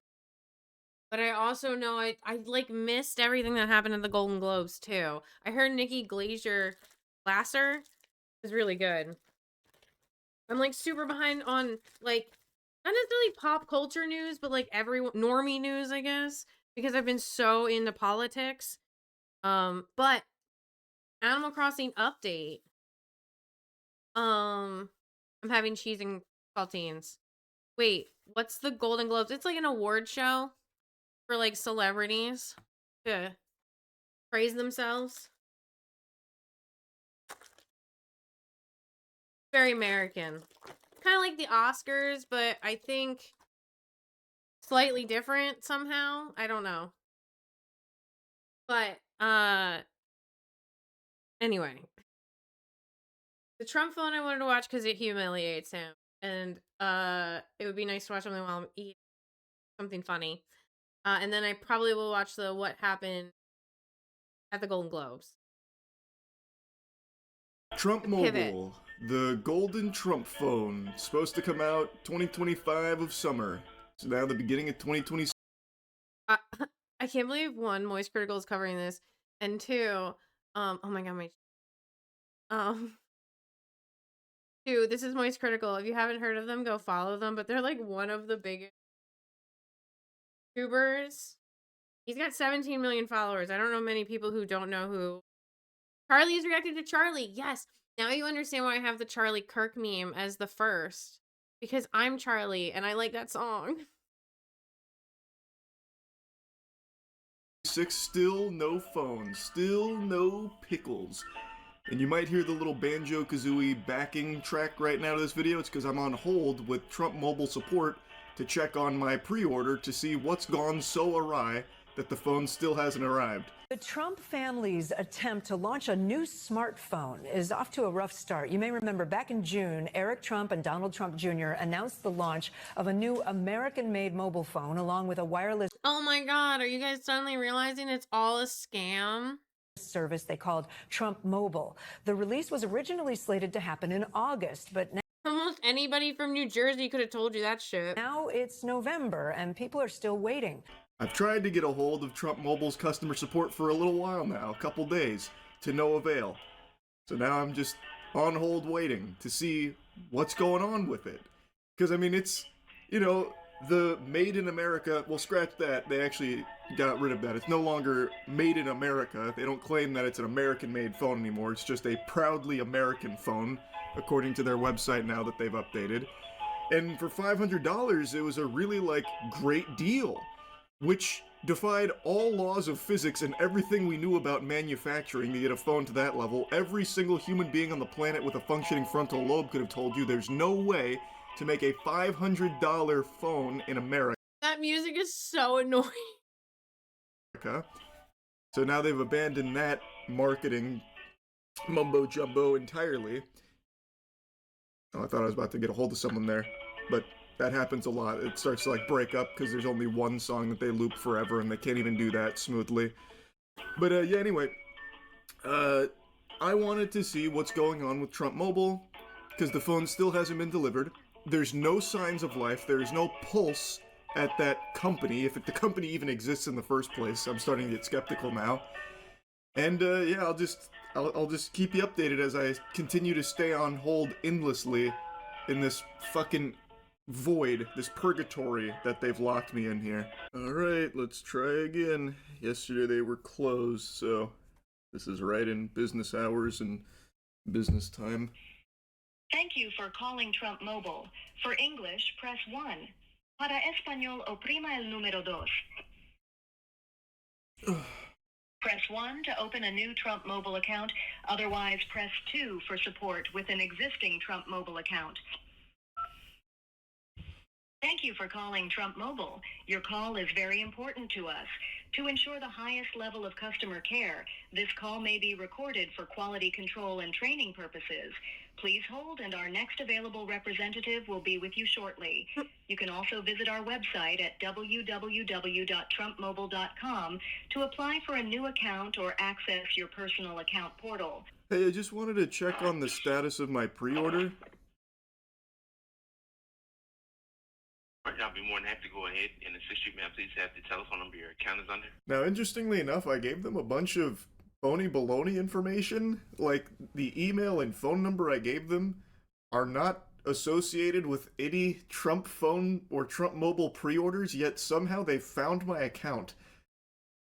I don't understand how, because it's not registered under anything I provided, but just in case that does end up being someone's actual phone number, I'm not going to put that clip in here, but what I gave them is not tied to a pre-order because, shocker, I didn't put $100 down on the Trump phone, but somehow they were able to locate my account. So, due to the government shutdown, there were some delays with the delivery process. Everyone who pre-ordered the T1 phone, I returned at the best time. has secured their order for the phone. So what we're doing is that we are sending out the phones, priority shipping. Soon as shipment resumes, everyone who did pre-order the phone will receive a confirmation email once the phones have been shipped out. Okay, wait. I mean, it was supposed to come out in the summer, though. That was before the government shut down. I thought there was just some kind of... I'm sorry, go ahead. I was just saying I was expecting it in the summer of 2025 when the shutdown wasn't. Dude confirmed that it was before the government shut down. He's like, correct. Like, immediately. Till after that. I guess I'm just a little confused on how that affected the manufacturing. Well, the phone was scheduled to come out in December, which is around the time that the government shutdown did happen. And like I said, the reason why it was delays on it was because we needed to get the approval from the FCC, the Federal Communications Commission, before releasing the phones.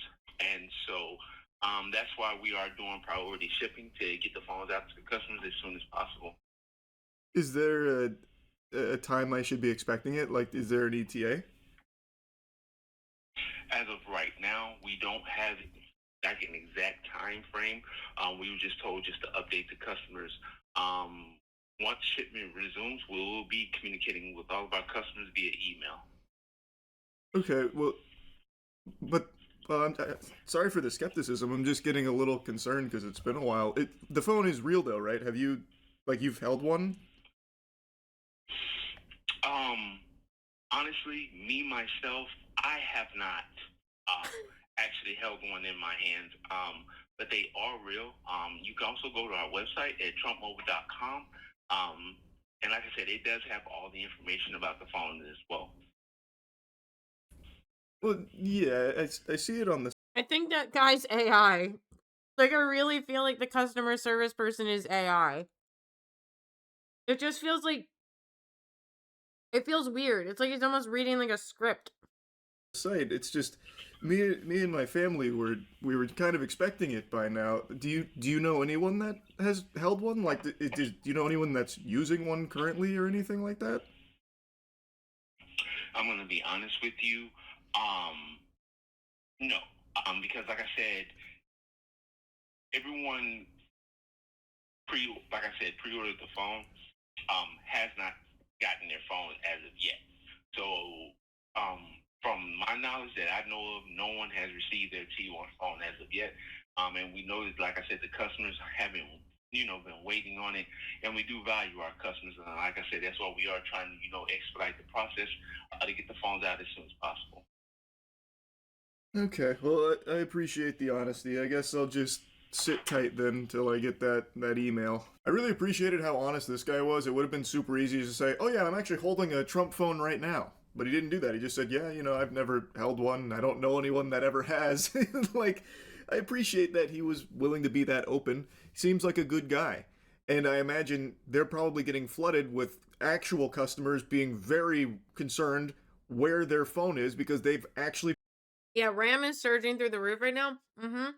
A lot of it's because of the AI data centers and the buy-up, but then similar to Pokemon cards and Magic cards, the price gets overinflated because other people want to make more money than other people. So yeah, it's like watching what happened to the card game community happen to the computer nerd community.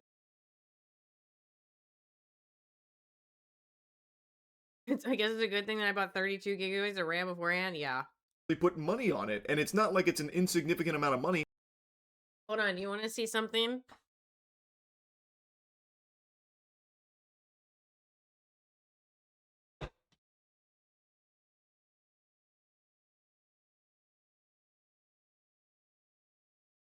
This is RAM. Memory stuff. There's like 2 sticks of RAM in here and 2 other things. I have no idea what they are. I got those for free. A friend gave them to me.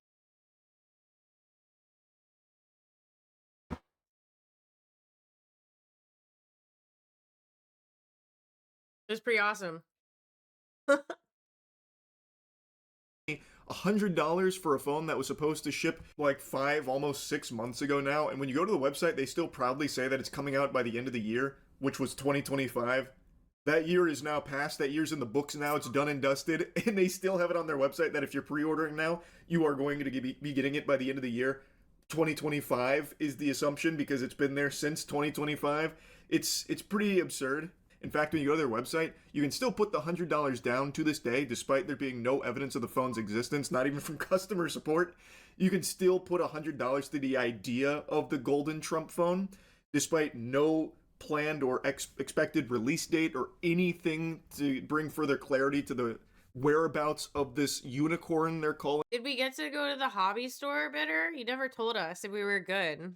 The Trump phone. An American flag on the back, and so we put that pre-order, and they were promising that these phones would be released in August. Here we are in November. I've been trying to get out to the call center every few weeks and say, hey, what's the update? And I've been perpetually told it's going to be released at the end of this month. It's going to come out next month. When I would ask about reasons for the delay, they didn't have much to answer for except for that they were working on this phone. At one point, they even blamed it on the government shutdown, interestingly. But again, his findings are similar to mine. The support did say it's because of the government shutdown. I guess a very convenient excuse if you ignore the fact that it was supposed to come out before the government shutdown. Support then, of course, just doing his job. It's not like I blame him or anything. It's saying, no, it was actually supposed to come out in December, which like for the day isn't really the case. But even then, it's past December and everything like that. The government shutdown, it's in the past now. Where's the phone? It's January. This segment was from November. Like, it just doesn't seem like it's real. It doesn't seem like it actually exists. And I think a lot of people that put the $100 down have probably forgotten they've done that. They probably forgot that Trump even has this Trump phone that he pitched because he is hawking so many products to enrich himself and his family. He has like actually over 200 like fucking pieces of merch, the Trump cologne, the Trump Bible. Like, he has so much garbage that he is putting out there that a lot of things like this just fall through the cracks and people just mindlessly giving him money. They probably forgot about this. But you still haven't received what you were supposed to with your $100 down. You have still not gotten any information on where your Trump phone is. That should be something that's pretty eye-opening to a lot of people, but I'm sure they'll just hand-wave it. No, it's so highly advanced and such powerful American-made technology here that it's just taking a little extra time, which is why they can't actually explain anything. That's what's going on here. When the reality is, they can't make that phone for what they were saying. Like, you could probably go to Temu and start drop shipping a golden Trump phone, I guess, but their initial claims were that it was American made, and even on their website, they still have, like, the the nomenclature that tries to mislead people into thinking it's American made by saying it touches American hands during production as opposed to being entirely American made, because you cannot make that here for that price. You can't. You literally cannot. So it is going to be probably made in China, and if it ever comes out, will not be what it was advertised as, if it ever comes out at all. Even a phone being made in the U.S.? Do we know? And I know you've been looking at their website and noting that there are some changes there. Yeah, so again, this was branded as a made in the USA phone. In fact, they said so on their website. But interestingly, as I've been trying to follow the development of this phone, they tweaked the wording on their website. And now the mention of the made in the USA is completely scrubbed. You can see the original image on the top there. It says in that text, made in the USA T1 phone. And now all it says is, you want to be the first one with the new T1? Here's how. Elsewhere on the website, they describe it as an American proud design. And January 2026 checking in, it's still in that state. They are, like I said, trying to wash away that initial claim of being like entirely made in the US, because as he goes on to mention, it's just not technically possible to make that kind of device in the States here at that price point and at that development timeline. It's just not possible, which is why it's no longer there. But the phone still doesn't exist, so they're still, I don't know, having a hard time developing it overseas too. I thought for sure they would have just farted out something very quick from like Alibaba and called it the Trump one, just to like satisfy the people that gave him money, which is no doubt a lot of people. I think it was hundreds of thousands of people pre-ordered the Trump one, like the Trump phone, and they are still getting nothing. There's still nothing there, with no answers and no expectation on when it's arriving. So just wanted to give you a little check-in here in case you forgot about the Trump.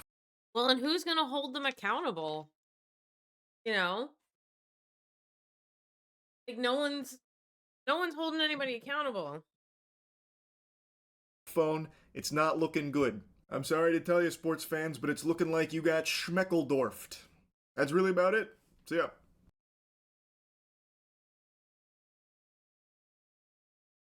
What? Wait, hold on. I just saw oh my god, what? I mean, this is just distraction.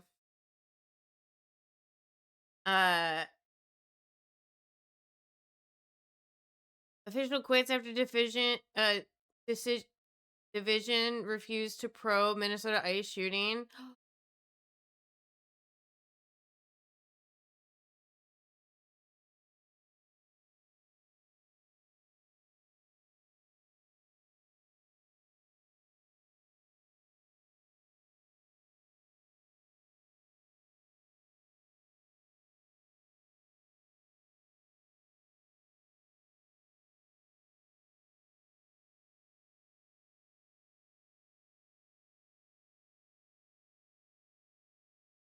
All the Clintons.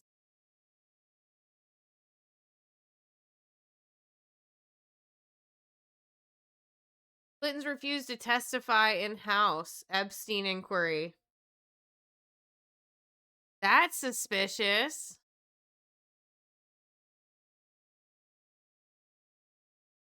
That's super suspicious.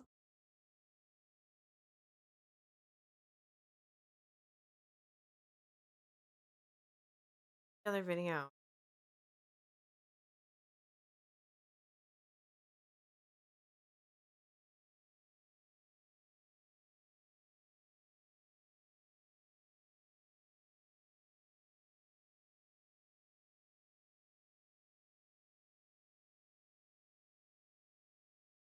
Ah, the Golden Globes.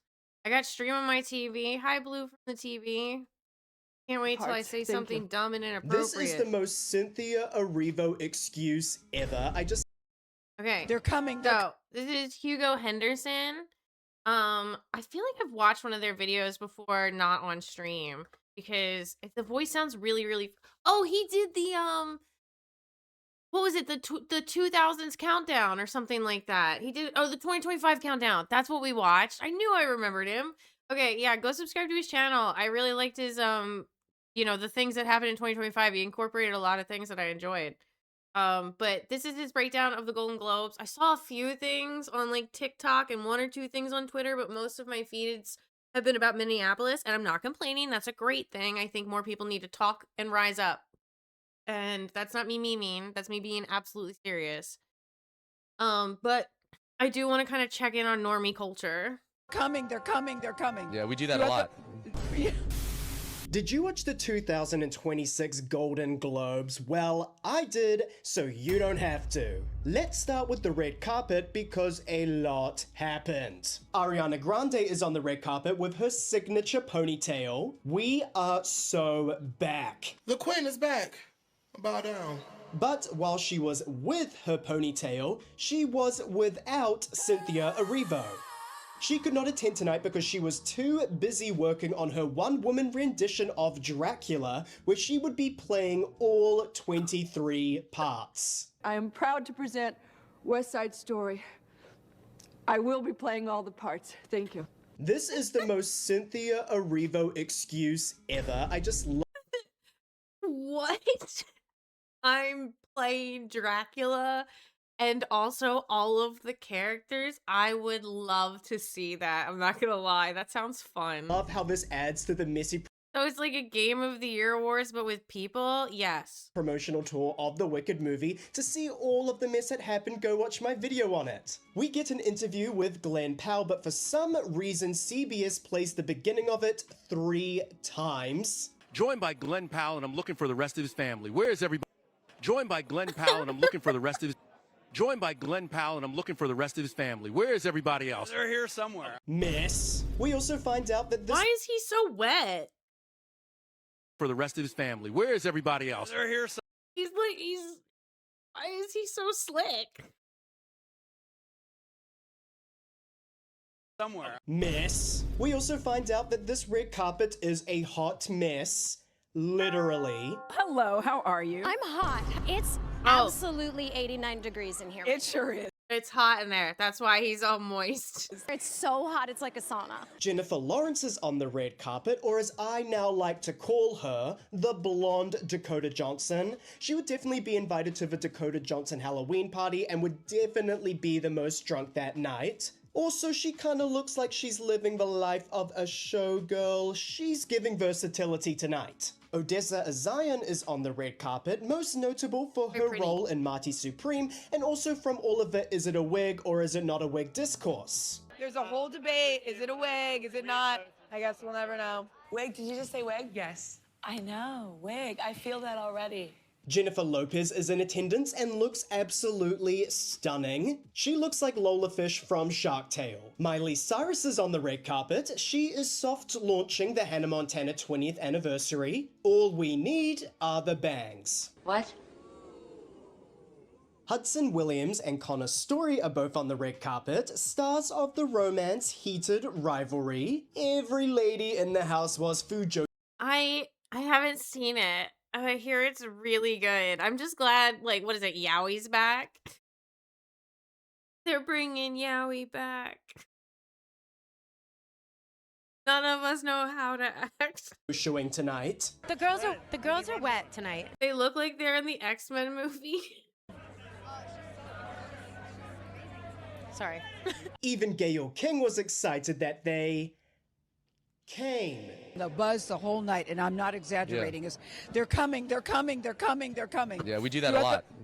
Speaking of romance, Valentine's Day is only 1 month away, a time to love your partner, but also yourself, and this can all be achieved with Lelo, the sponsor of today's video. Lelo is the luxury pleasure brand trusted by millions globally and loved by celebrities, influencers, and sexperts alike.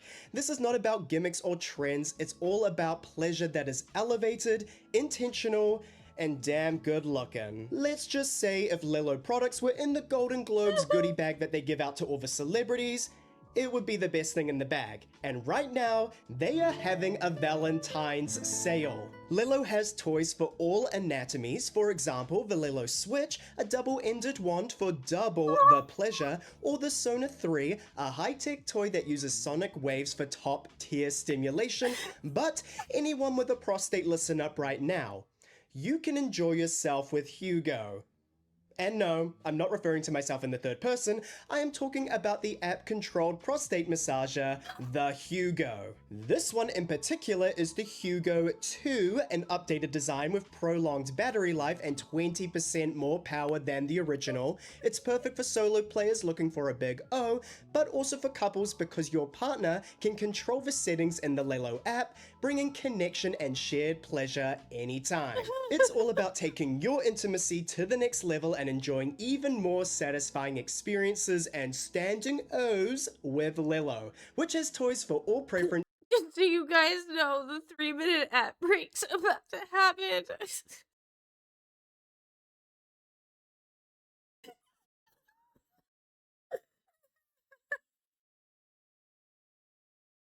I'm glad you put your headphones back on.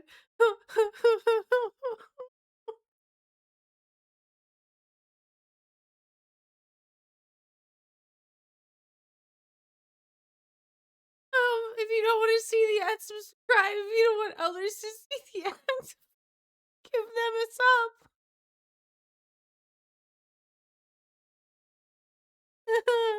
Ow, it hurts. I hope this ad read is done, I swear to God.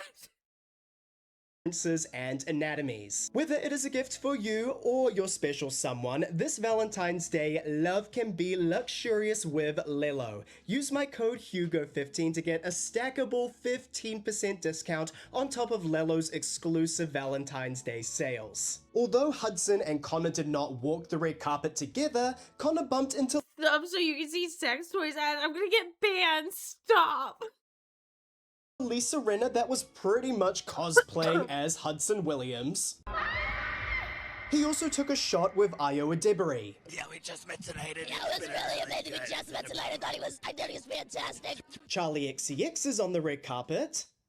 I have nothing else to say about this, but it is news. We then get to the main show, but before we continue, this please is do not forget to content. No. subscribe if you have not done so already. Our host for tonight's show, Nikki Glazer, comes out to the stage to Taylor Swift's Style. This is her second time hosting in a row after how funny she was last year. If you have not seen it, go watch my video on it. She talks about the Epstein files. And the Golden Globe for Best Editing goes to the Justice Department. During her monologue, we find out that J-Lo and J-Law are seated together. This is Mi Gente Latino and Mi Gente Panemo. She then makes this joke. And I can't believe it. We got 2 Michael B. Jordans.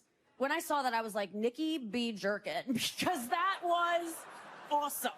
His mum is not impressed. Jennifer Garner and Amanda Seyfried then come out to the stage to present the award for Best Supporting Actress in a Movie. The nominees are Emily Blunt, The Smashing Machine, Elle Fanning, Sentimental Value, Ariana Grande, Wicked for Good, Igna Ibsdottir Lilias, Sentimental Value, Amy Madigan, Weapons, and Tiana Taylor, One Battle After Another. Tiana There's Taylor so many. wins an Wait, so it's like a streamer awards, but with movie celebrities? Yes. See? That's okay, perfect. That was the perfect example. Oh my God. Yeah, it's like the streamer awards and they have like corny jokes and stuff and it's a bad roast, but did you notice nobody felt like racially attacked, I guess, unless I missed something. I could hear the Arianators wailing from my house.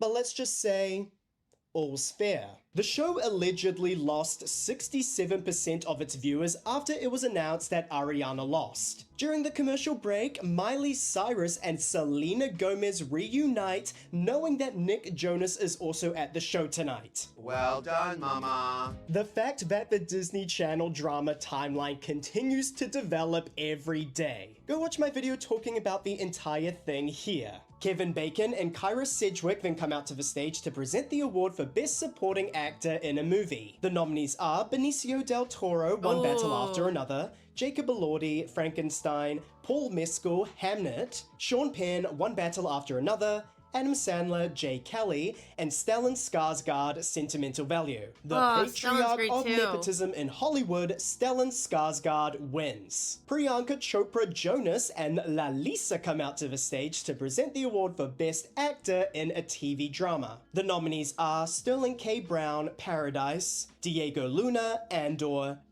Gary Oldman, Slow Horses, Mark Gary Ruffalo, Oldman. Task, Adam Scott, Severance, and Noah Wyle, The Pit. Noah Wyle wins. Those were I said to solid. be in the pit. Sean Hayes, Will Arnett, and Jason Bateman come out to the stage. They then present the award for Best Actress in a TV Comedy. The nominees are Kristen Bell, Nobody Wants This, Ayo Edebiri, The Bear, Selena Gomez, Only Murders in the Building, Natasha Lyonne, Poker Face, Jenna Ortega, Wednesday, Jenna and looks Jean great. Smart, Hacks. Jean Smart wins and basically summarizes track 7 of Ariana Grande's Dangerous Woman. What can I say? I'm a greedy bitch.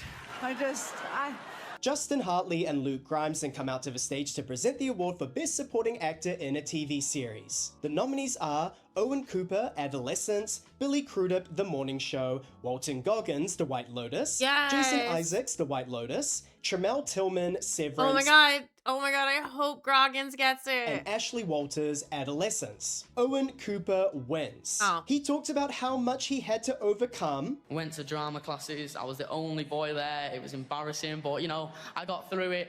It's hard to explain, but he gives off the same energy as Renee Rapp. Nepo daughter Zoe Kravitz and Nepo brother Dave Franco come out to the stage to present the award for Best Actor in a TV Comedy. The nominees are Adam Brody, Nobody Wants This, Steve Martin, Only Murders in the Building, Glenn Powell, Chad Powers, Seth Rogen, The Studio, Martin Short, Only Murders in the Building, and Jeremy Allen White in the hilarious The Bear. Seth Rogen wins for a show Nice. making fun of Hollywood and the Golden Globes, so where's my award? We then get a Nicole Kidman AMC parody, but instead of going to the cinema, Nikki goes to her car to watch podcasts. Considering that there is now an award for Best Podcast. This is, I guess, the world that we are living in now. What's next? Best TikTok Live? Best recap of the Golden Globes on YouTube? She makes fun of all of the ad placements in podcasts that don't have a natural transition. I definitely wish we could have carried on with that marriage. Call Her Daddy is brought to you by Tinder. My segue.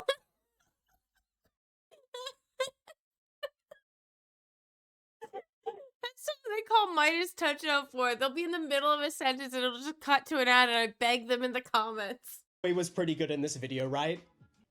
Right?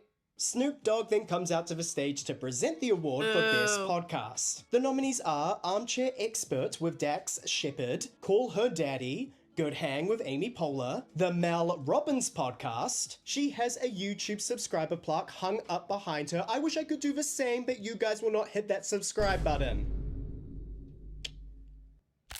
Smartless and Up First. Well Hung with Amy Poehler Yay, wins. I like her. Joe Carey and Charlie XCX then come out to the stage to present the award for Best Original Song. The nominees are Dreamers 1 from Avatar Fire and Ash, Golden from K-Pop Demon Hunters, I Lied to You from Sinners, No Place Like Home from Wicked for Good, The Girl in the Bubble from Wicked for Good, and Train Dreams from Train Dreams. Golden wins at the Golden Globes. Coming back from the commercial break, Nikki Glazer gives us a musical number using the instrumental from Golden, but is interrupted by the nanny. Your voice is so annoying.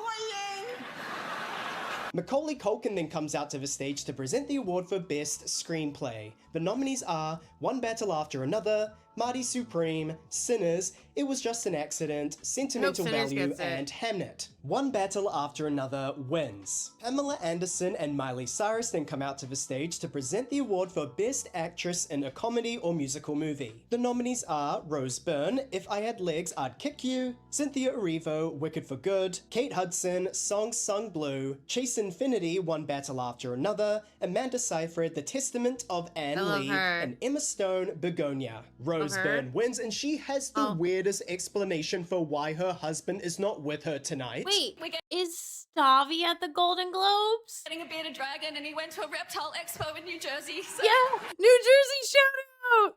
Yes! We're from Jersey, baby. We got reptile shows here. Although that's weird because a lot of reptiles aren't legal here.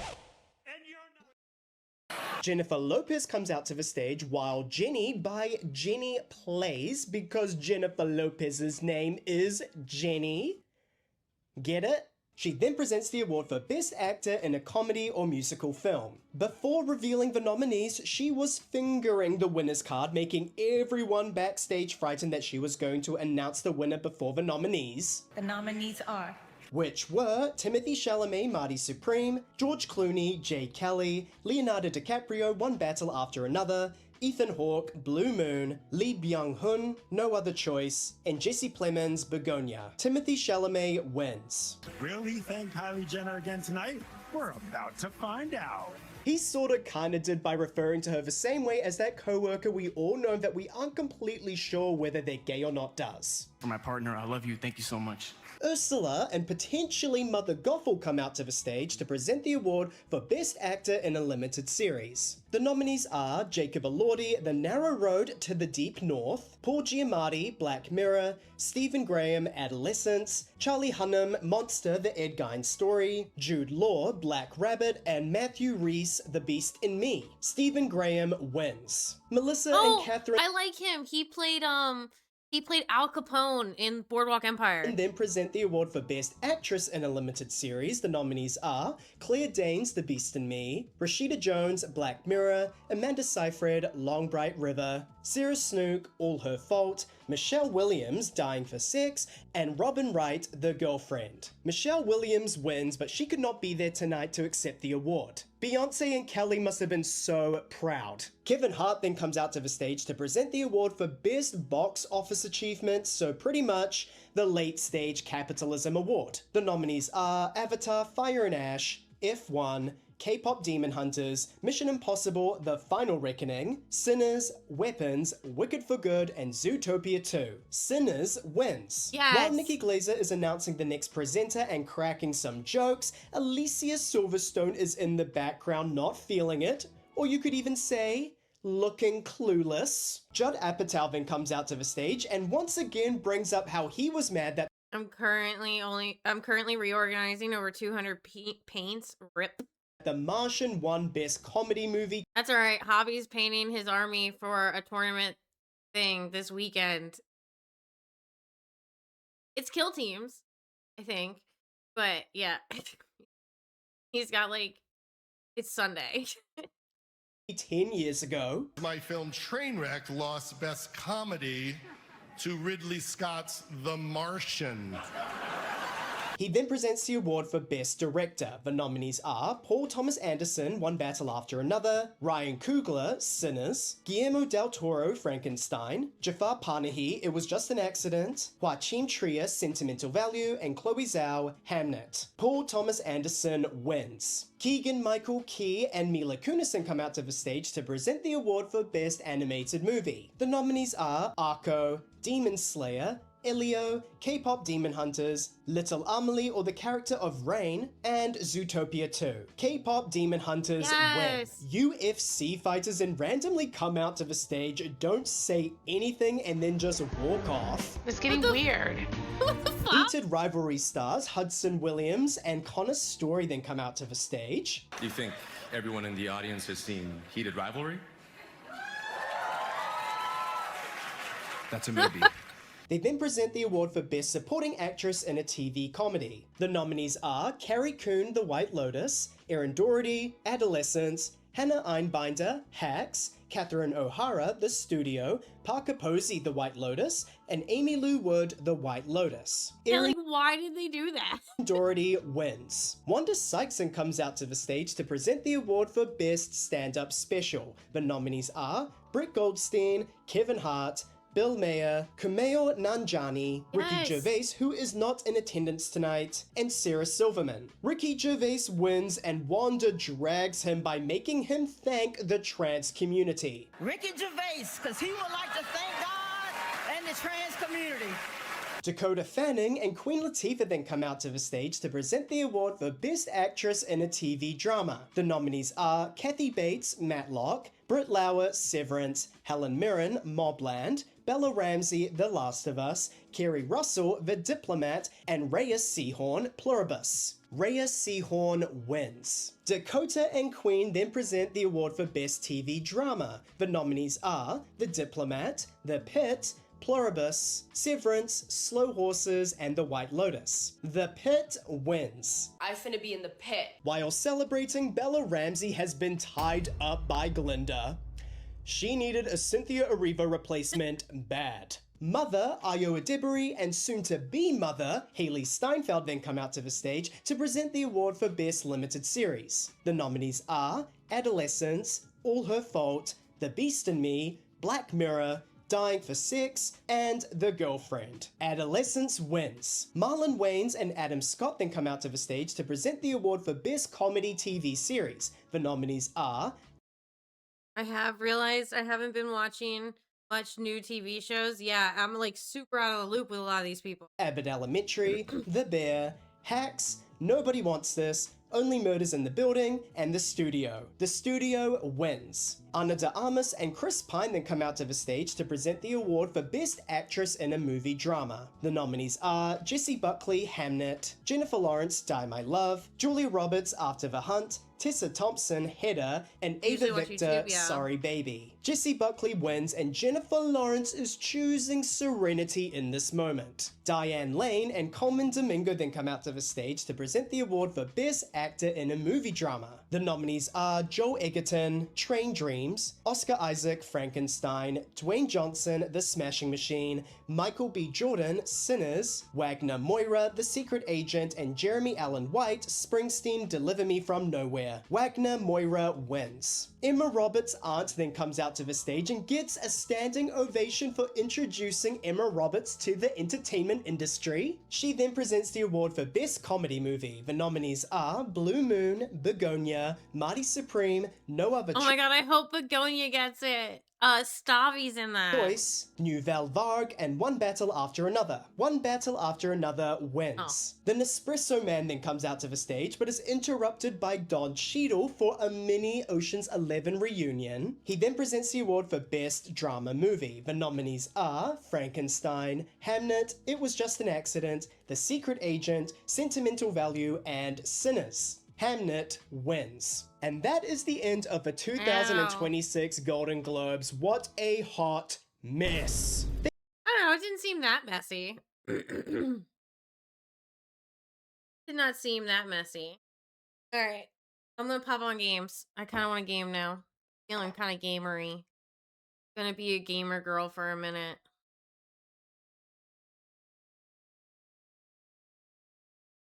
Because, oh, I've had the Animal Crossing update. So Animal Crossing update news about the update. There is good news for Americans. So Americans will most likely get it on the 14th, not the 15th, like I was told. Because it's the 15th in Japan, not the 15th in America, which would be the 14th. So, like, we'll actually technically get it like a day early. And so, I'm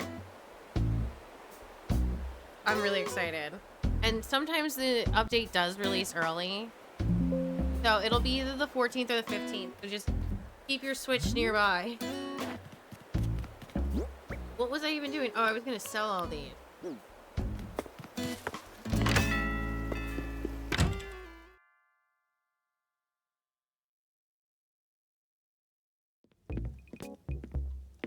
My Switch is on its dock, yeah.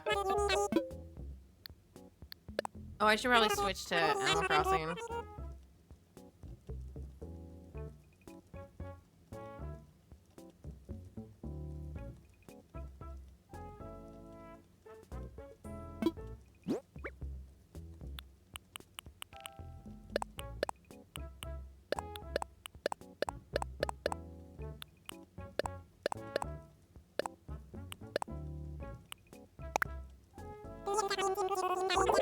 Oh, Red's on the island today, and he has 2 real paintings.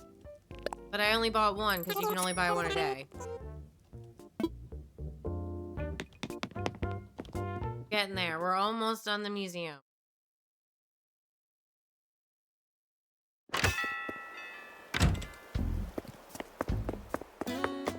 Okay, so...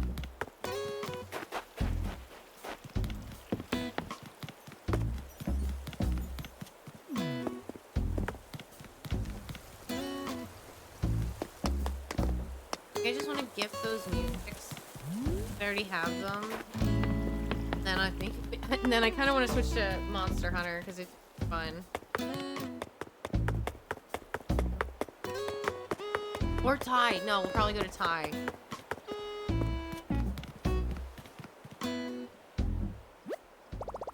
I go to Thai. I really enjoy it. Super fun. And like I don't play it off stream. It's like the one game I won't touch because I just want to do it on stream.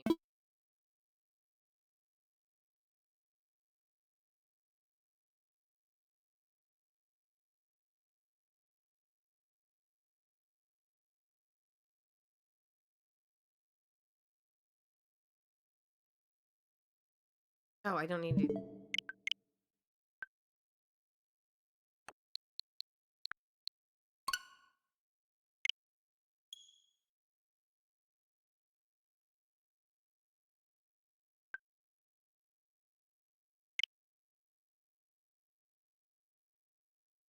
Run this, please.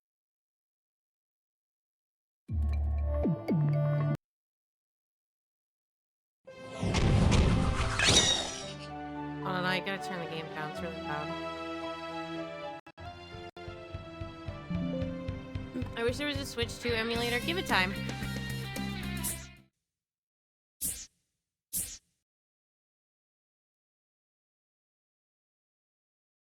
No worries. Check out these amazing. I already have her Thunder Egg, so I don't need to do her No, again. this is bad. But what was left? There was something left. Oh, fuck you, dude.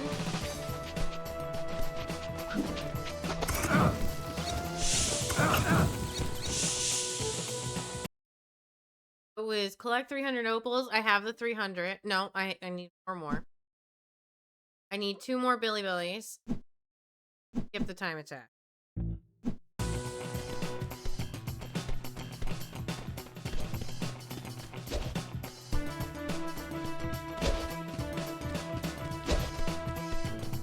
Wait, there's like this whole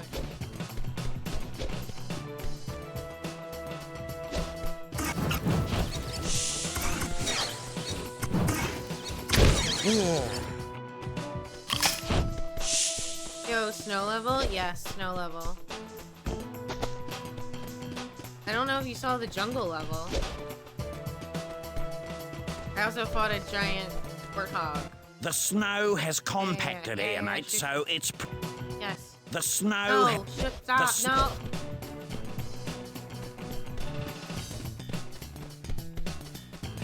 Missing 4 opals.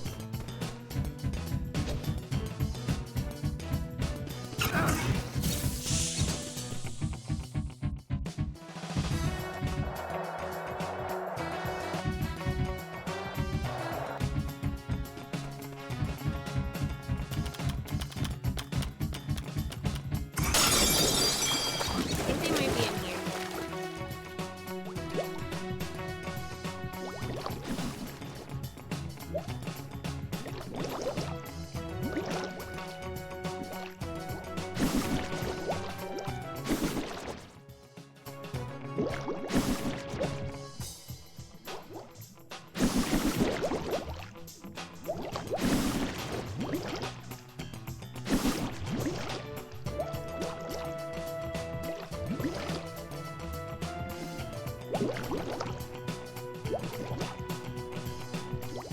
Wait, let me... Go down, go down. I just... This controller's gonna be the death of me.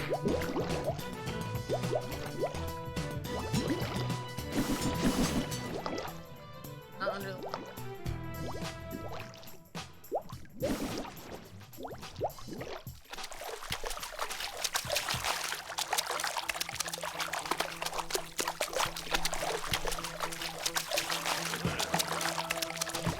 No.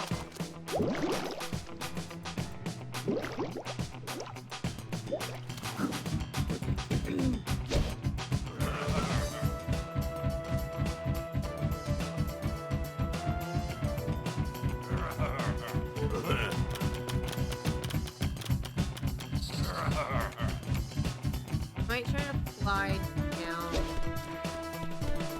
I don't know how to get up there, but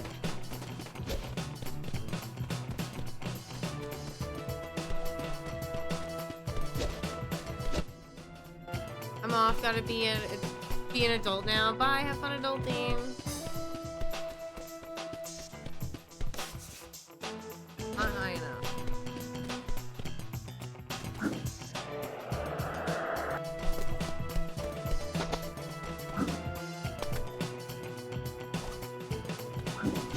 No. Ugh, darn it.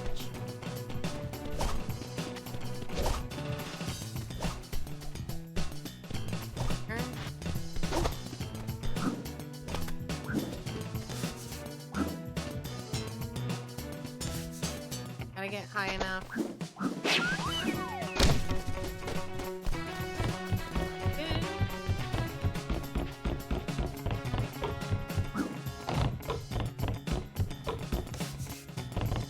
You're not following me, are you?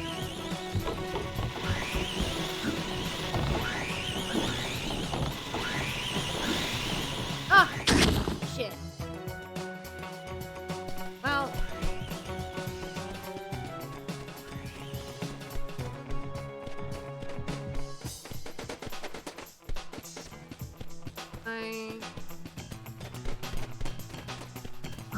Oh, it's not high enough. Please help.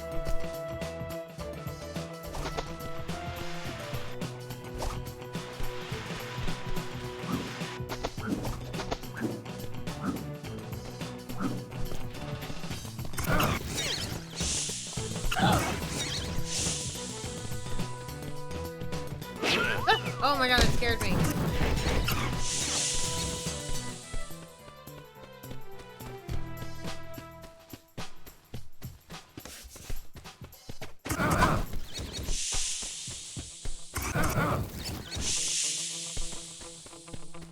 Oh wait, did I never go into here? No, I did. Okay.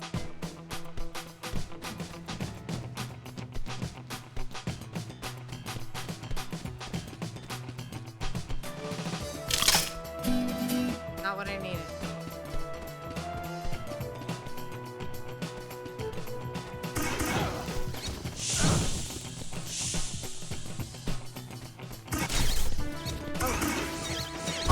Oh. I don't remember this. Maybe, I don't know, I guess I was already back here.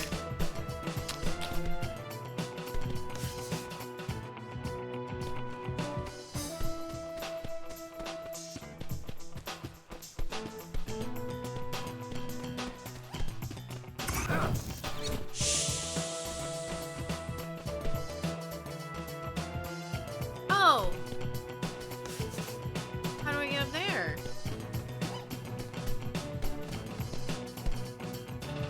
I have to like get up there or something. I don't know.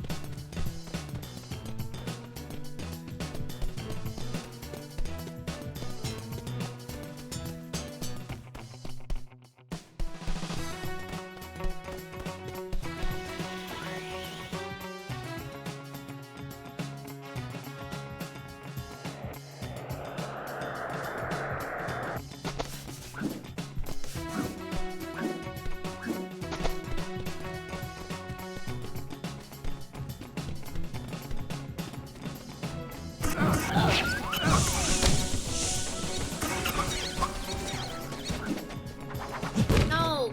Can you please auto-hone on your bites? Jesus Christ.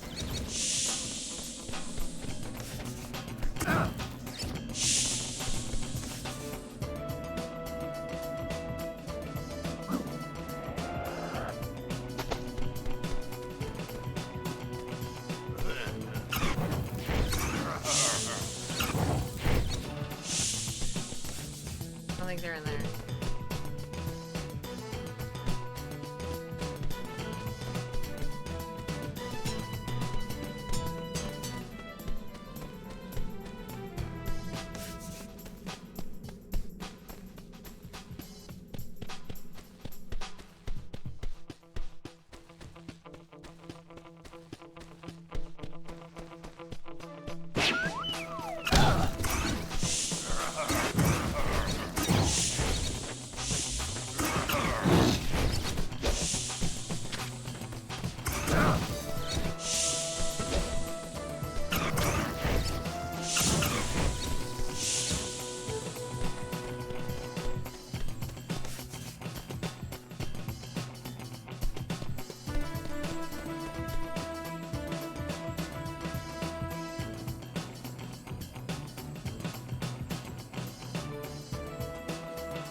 One this way.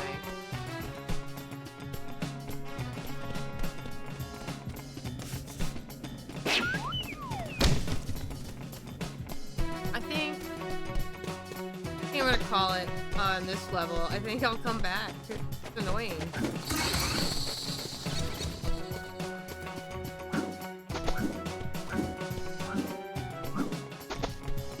can't believe I missed 4. That's not even like a box worth.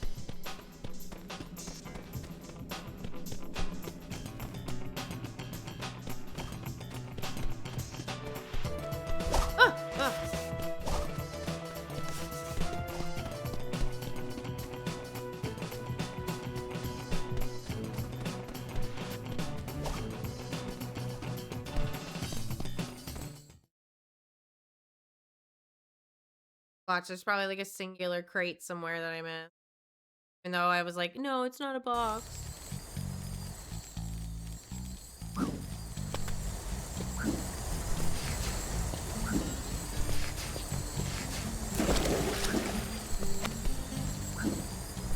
Alright, we've experienced extreme cold. Now let's experience the outback.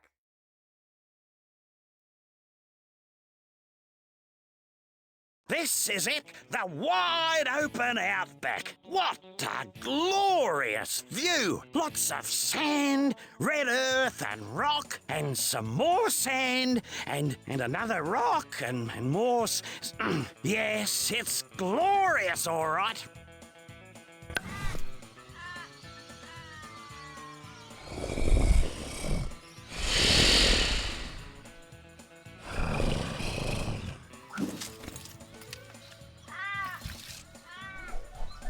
You're gonna sit on that?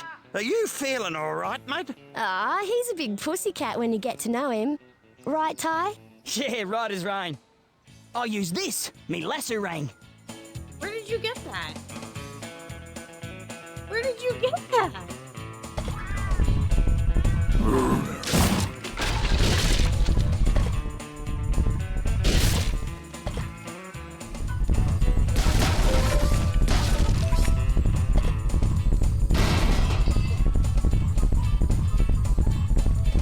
I love this game.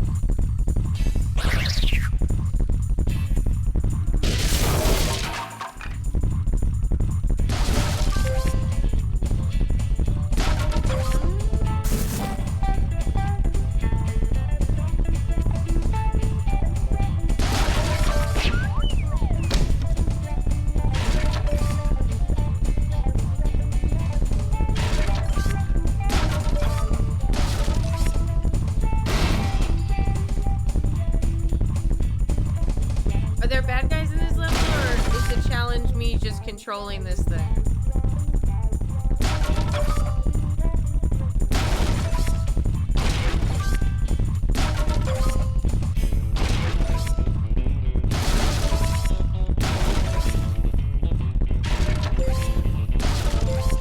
Oh, the bad guys are tornadoes.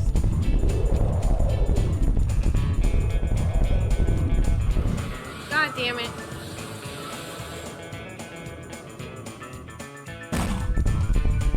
Well, I missed these 3 anyway.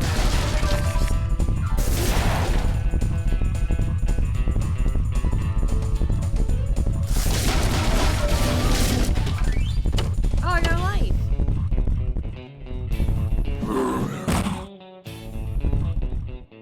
Can you jump? Is that a jump?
Okay, so the bad guys are tornadoes and rocks.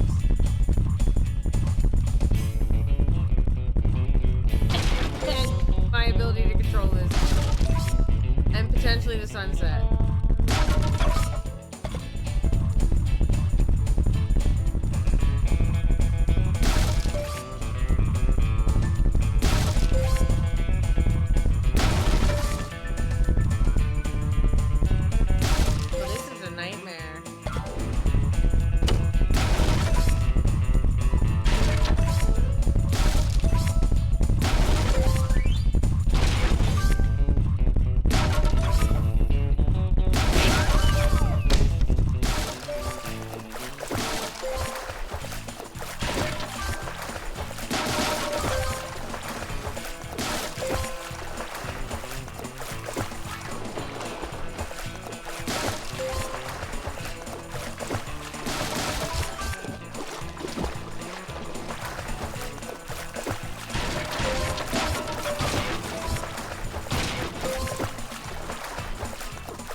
This used to be the best little watering hole, mate.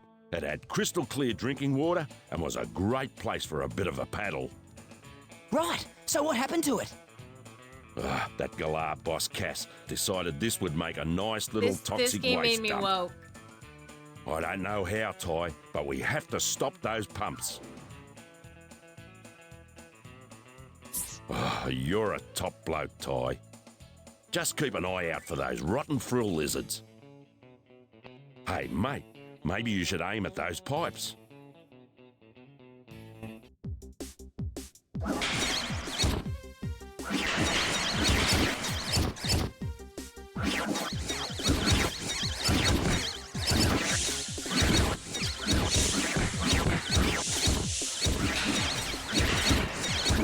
I should have done the farthest one.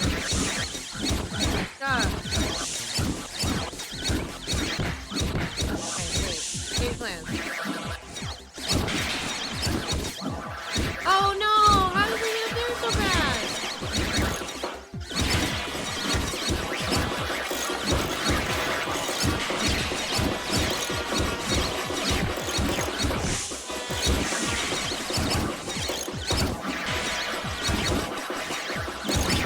Oh my god!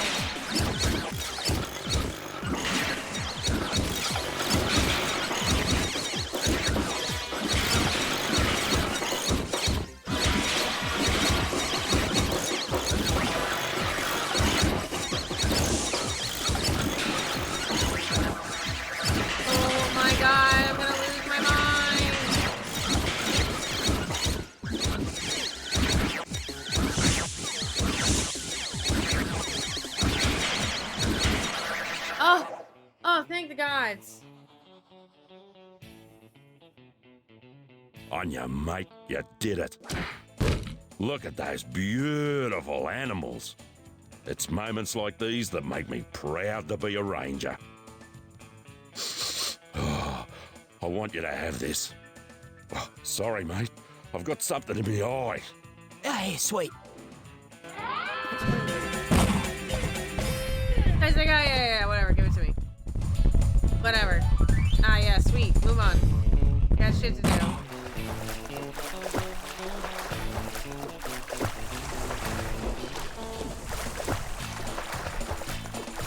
I missing something? Oh, it's there.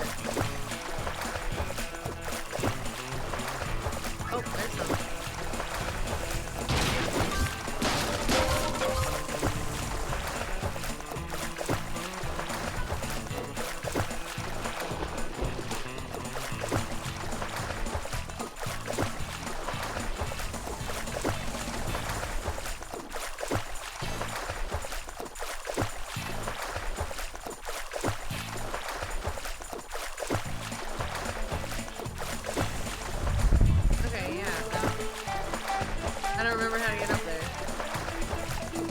there's an outhouse over here.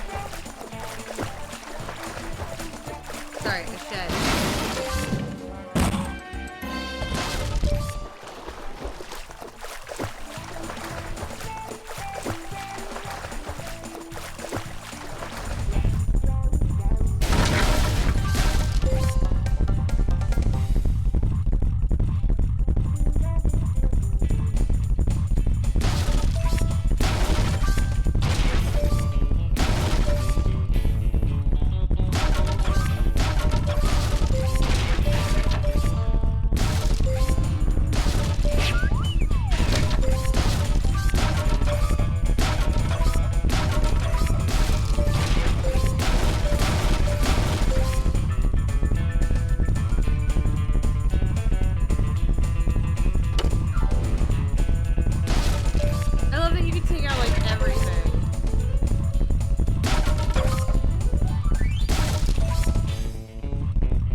Where is it coming? Oh, is it on top of the tower?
I'm gonna call it here. I'm getting kind of tired and I gotta get out of here soon anyway. So I'm gonna get out of here for the day. I will be back tomorrow. Tomorrow's Wednesday. I will be at my usual time, 6 o'clock. On Thursday, I might just not be able to stream at all. Because half days and all that with the schools. So I will keep you guys posted, but Thursday looks like it's a bust. But that's okay. I'll probably just use the time instead of streaming to whatchamacallit, Canvas. So anyway, I'll see you guys later. Have a safe and wonderful day, and bye everybody.